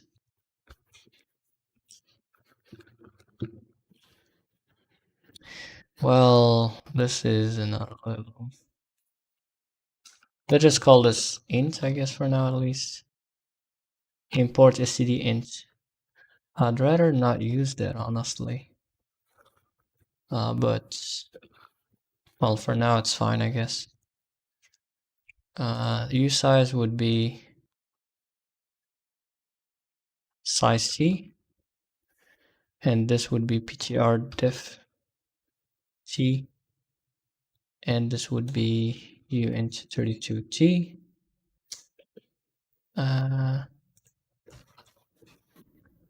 And it's not that big, just a couple of type diffs, yeah. Okay. And int32t, i32. And yeah, just float. How float is, well, f32, right?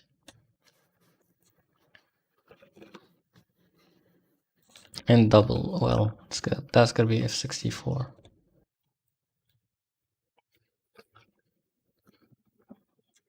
Though you could even have like type, I don't remember honestly. Maybe long double or something like that. Hold on.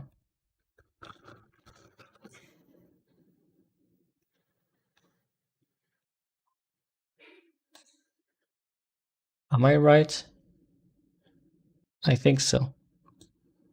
But that's basically long double is kind of F128 in platforms where it actually works. So, well, yep, I guess that's pretty much it for now. And what else? Yep, I think we're good. So now let's go back to the allocator.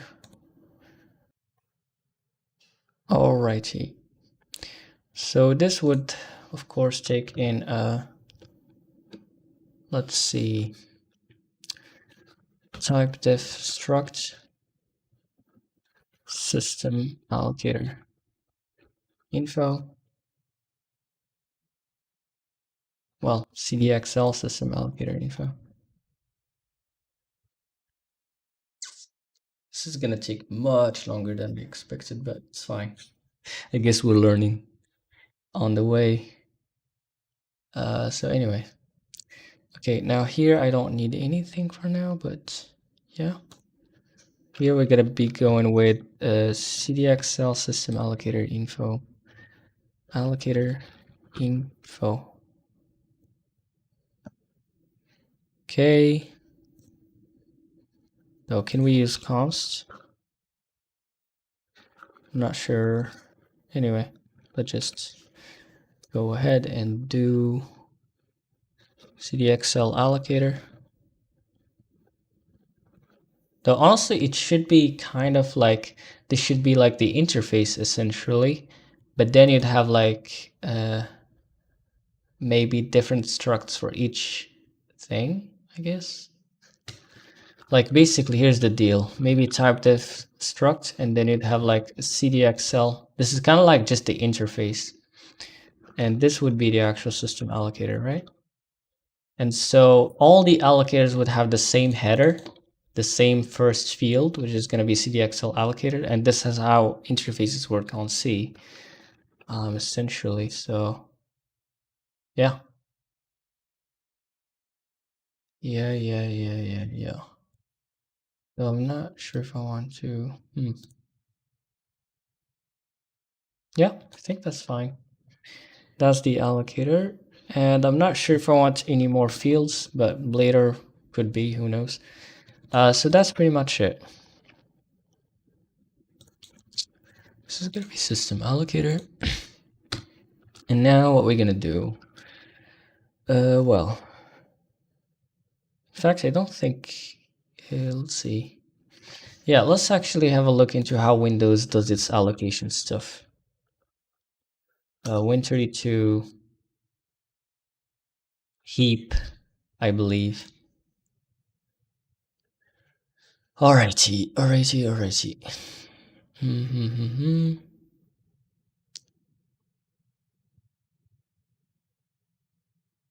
Heap create. Let's go. Creates a private heap object that can be used by the client process. The function reserves space in virtual address space of the process and allocates physical storage for a specified initial portion of this block. Pretty cool. So I guess we probably have to use this basically. Now let's actually include windows.h. Now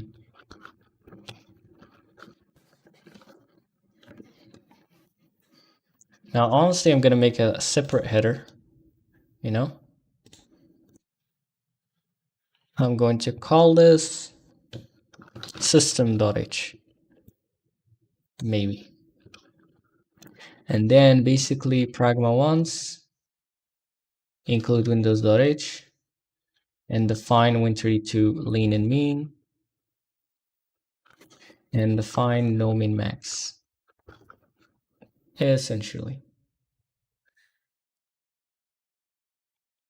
So coming to think about it right now, not sure if I want to put this here or in the system.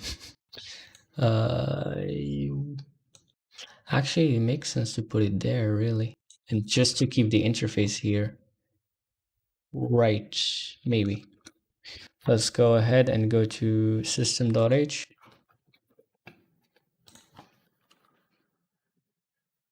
And now I gotta include a memory, of course.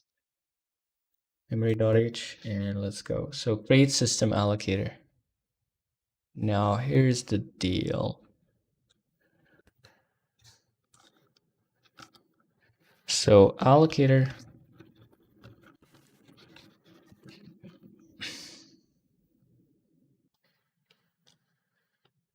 yes, the allocator. Now we got to create an allocator. Well, let's see. Okay. Now can I just basically do, in fact, can I just say this? Nah, let's just do it the way I know how to do it. So expected expression, right? System allocator. Oops, this is gonna be allocator, right? And what do we need here? We need user data, which we're actually going to get from the allocator info. And this is gonna basically be a void. Do you guys know what user data is for? It's pretty interesting. It's widely used kind of pattern, I think. So in fact here allocate what the allocator info dot user data. And other than that, for the allocate function, that's gonna be interesting.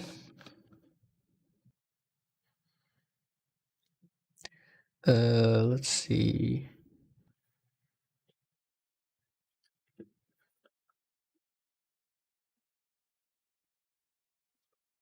So allocate is equal to, now we gotta actually make that function. All right, let's see. Well, how are we gonna deal with that then? Now for the system allocator, it is important to have this as the first field since this is gonna be our interface. But then we're also gonna have or add this heap stuff.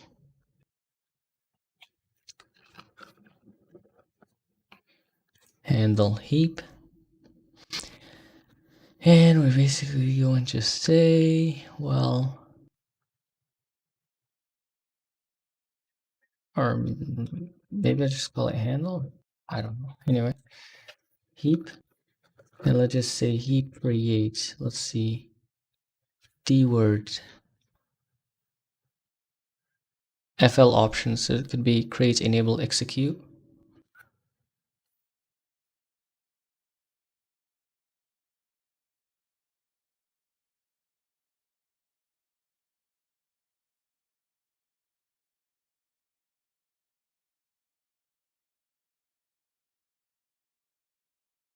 Okay, I'm just gonna go with 0 for now. Later on, it may have some more tweaks to add to it in the info, but for now, it's fine. The initial size of the heap in bytes.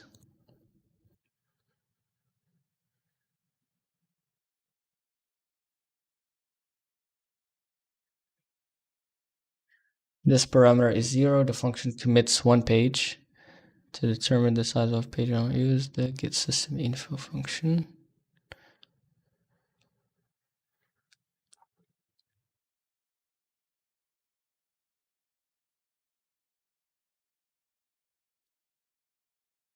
So we could even go ahead and create some fixed size thing. Interesting. Well, for the first one, I'm going to go with 0. For the initial size, I'm going to go with,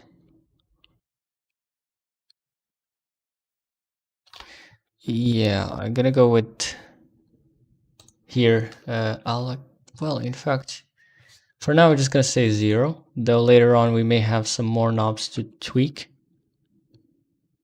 So yeah, maximum size probably 0 too. Can grow in size, resizable basically, I guess. So that's the heap. So allocator,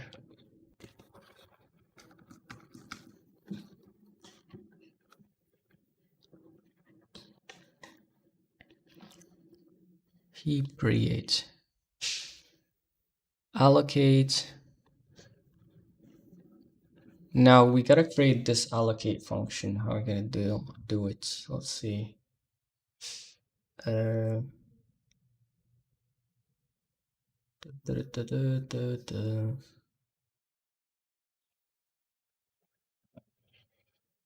Not sure, but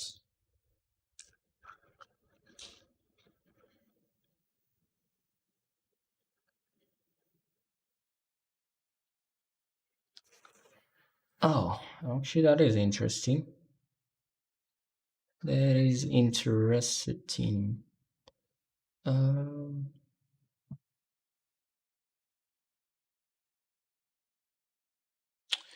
System allocate.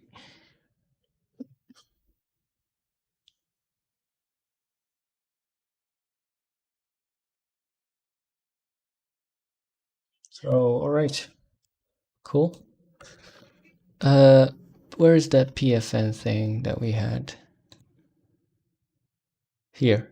So it should be like this, essentially. System allocate. So, well, in fact, there you go.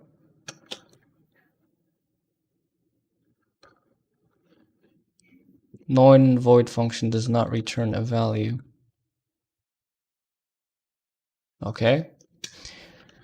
And essentially, now I need to figure out how can I actually reach the original thing, maybe.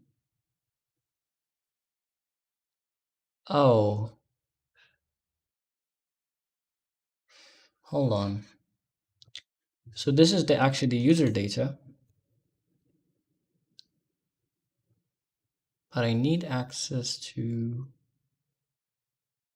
my own data, the allocator data.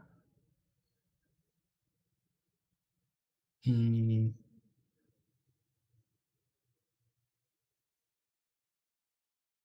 Interesting.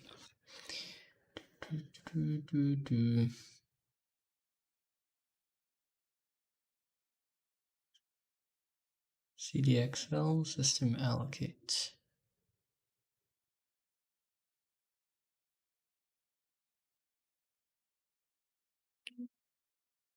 Allocator.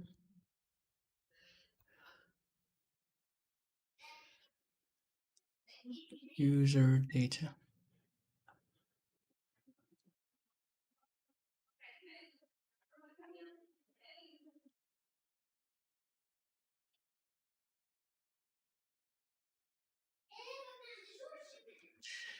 How I'm supposed to. So basically, you're gonna have like CDXL system allocator. Interesting.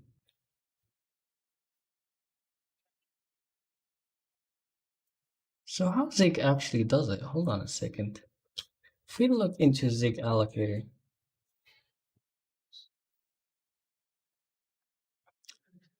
right. So they have an alloc resize of free, but how do you access the actual data of the allocator? Interesting. Raw alloc, raw resize. Well, I think I gotta look into some heap thing. Hold on. Heap. So page allocator, that's what I'm talking about. And how it's gonna do it. It's using virtual alloc, by the way, interestingly. Right. Alloc. Line forward. Atomic Lloyd. So I'm gonna have a break for a second. I'm gonna come back.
All right, back. Oh, well. They got a V table.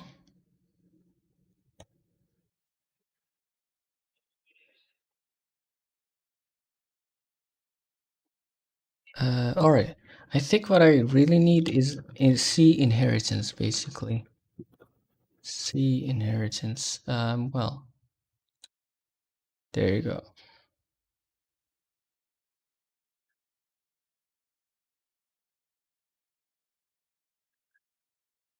But then,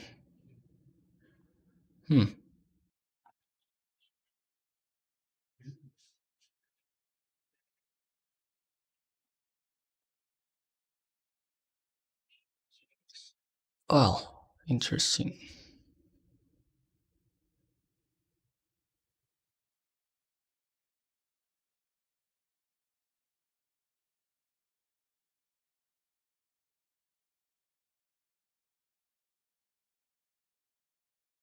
Output OPS.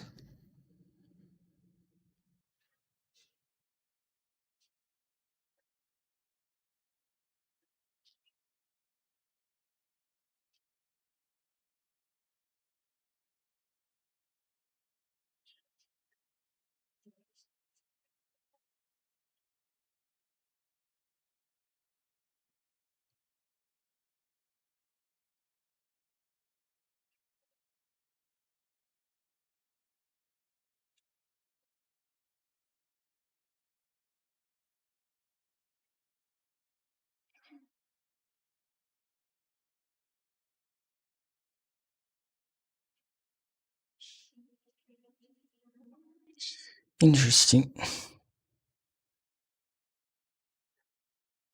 Okay, here's it. Go back to mem. Where's mem? Mem.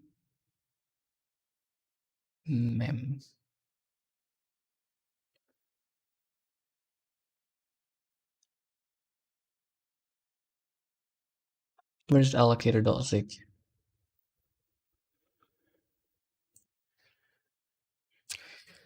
Okay, let me see what they exactly do in that regard. Allocate. So when you call alloc, what happens?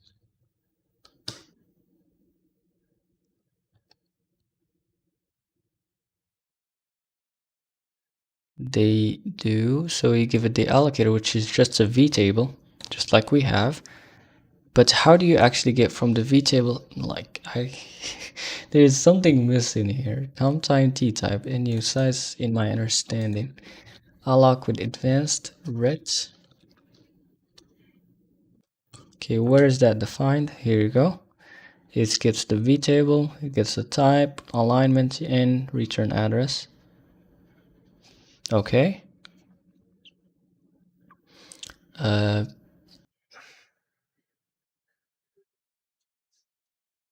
Alloc, okay. Now what it does, alignment or else, okay.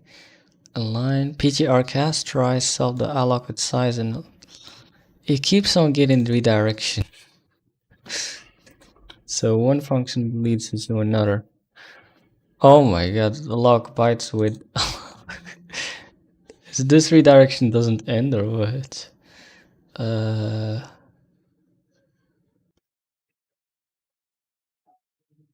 Okay, if byte count equals 0, count time std_mem, align backward. That type of allocator you're trying to implement. Well, basically what I'm trying to do is that I would have different allocators. Like I would have a system allocator, arena allocator, etc. But then I would also have like an interface, which is called an allocator, right? And basically you can get, for example, a system allocator, and you can cast it to that, like basically what can I say? Any function would, if it wants to allocate, it would just take an allocator, which just holds a V table, which is just a V table, or an interface, basically. And then it would just use that. It doesn't need to know like the original allocator, essentially. That's what I'm trying to do. but I'm not exactly sure how to do it yet. Like how to, yeah, generic. Well, not exactly, but basically an interface. So you would create an allocator, either a system allocator, uh, well, what is it called? An arena allocator or whatever. But then it would cast it to this interface that is just a vtable, which we have created in memory here, .h. It just holds, function pointers and the user data essentially. So that's interesting. All right.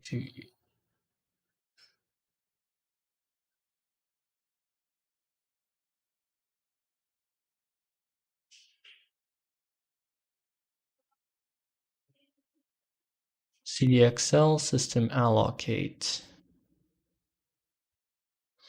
So I'm not sure how Zig does it, for example. Let's see. Byte PTR. Where is the allocator in all of this? I only see alignment stuff. Oh, there you go. Row alloc. Byte count, return address, and log2a. Okay, what row alloc does. That's the real deal. Self.vtable.alloc. It gives the PTR to the vtable, a length and a PTR align, then a return address. But still, how do you actually I don't get this. Oh, actually, honestly, let's go to page allocator, okay?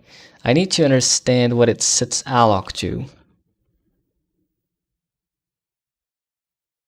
Is this the alloc, I guess? Const vtable equal allocator vtable.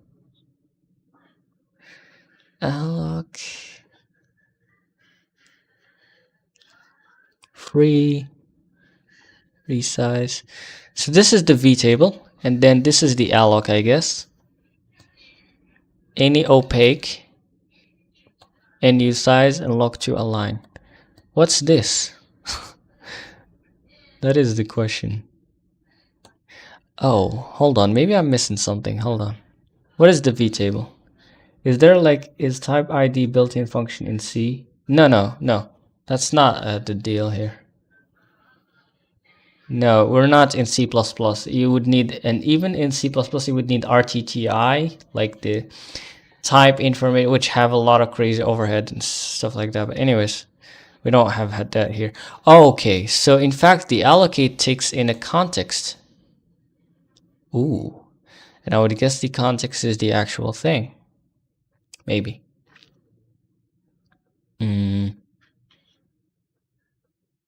Actually, yeah.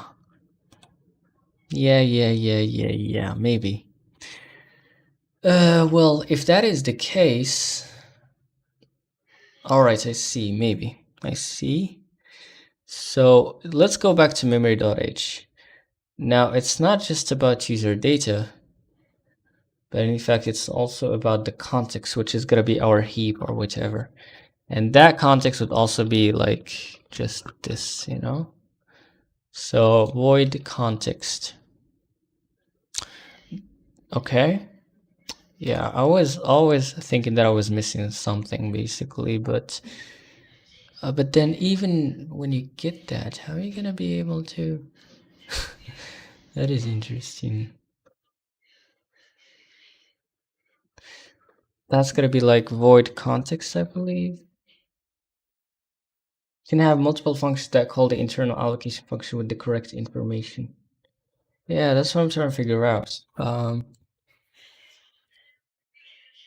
But I'd like to have one allocate function essentially. How it's gonna be possible, not sure.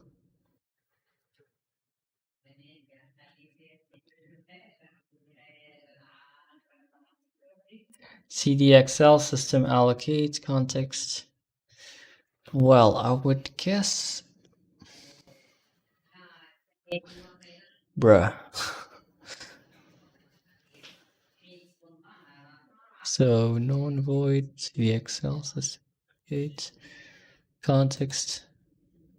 So basically, I think we're gonna go with allocator maybe, and then say context essentially. So maybe like CDXL system allocator. CTX is equal to this, I guess.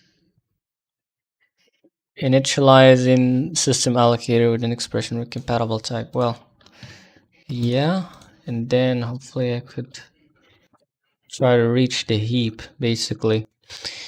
Righty. Well, how do I actually allocate though? Heap alloc, and you would say like context.heap, and I'm not sure about this flags, etc. Heap alloc function. So DW flags specifying any of these values will override. Hold on, I'm coming back. Be right.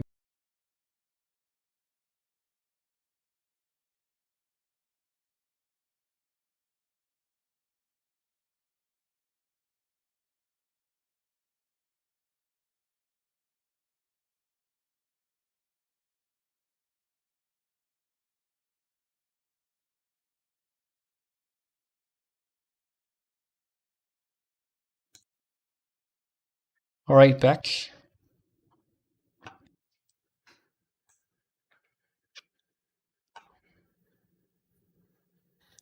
Oh, I see. Zero memory. Interesting. That is going to be very interesting optimization later on. The number of bytes to be allocated. If the heap specified by each heap parameter is non-growable heap. Okay. So here's the deal. DW flags. It's either no memory or access violation. Though can we actually, instead of void, we could possibly go with you know, like a result instead. Yeah, that's crazy stuff.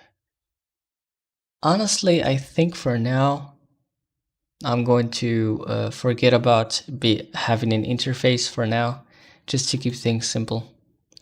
I think, although I really very much want this kind of feature. Whatever. Anyway, let's just see. Let's just see what's gonna happen here. Bytes, size. That's basically it for that one, I think. And this would essentially give us the allocation. System allocator.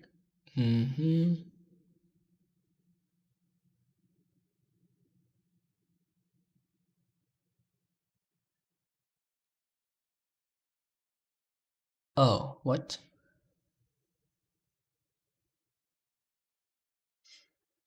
No idea.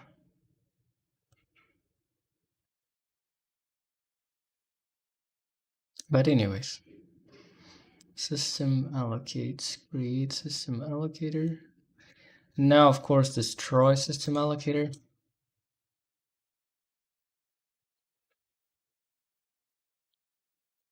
No need for this, but we're gonna need this.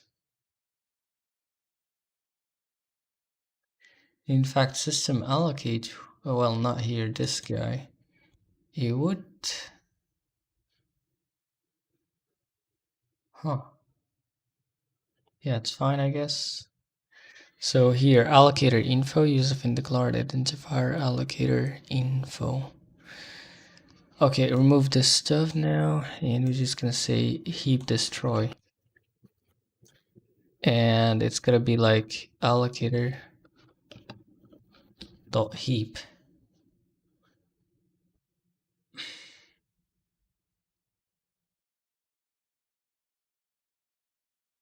Is it? Yep. And that's hopefully it. Now, if I go to, let's say, my launcher, I could hopefully make some sort of an allocator, like let's say system allocator or whatever, but for that I have to include, well, let's go to engine.h and let's just include memory here maybe. Yeah, we're gonna need it at some point, right? So memory or what? System.h. Well, I should have a system.c, honestly. But anyway. This is getting out of hand. Oh well. Oh well. Hmm.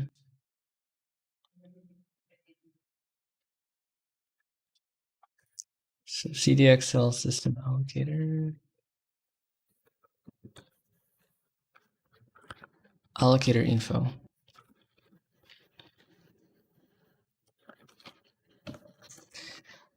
Oh well.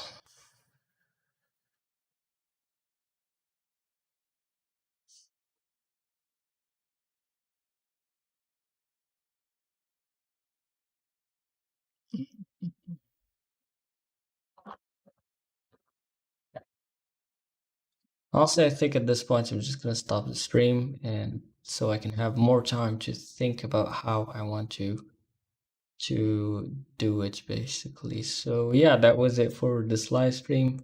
Thank you for coming in. Thank you for tuning in. Thank you, and have a great day. Bye. You're welcome, Marty. You're welcome. Have a great day or night, and see you then. See you tomorrow.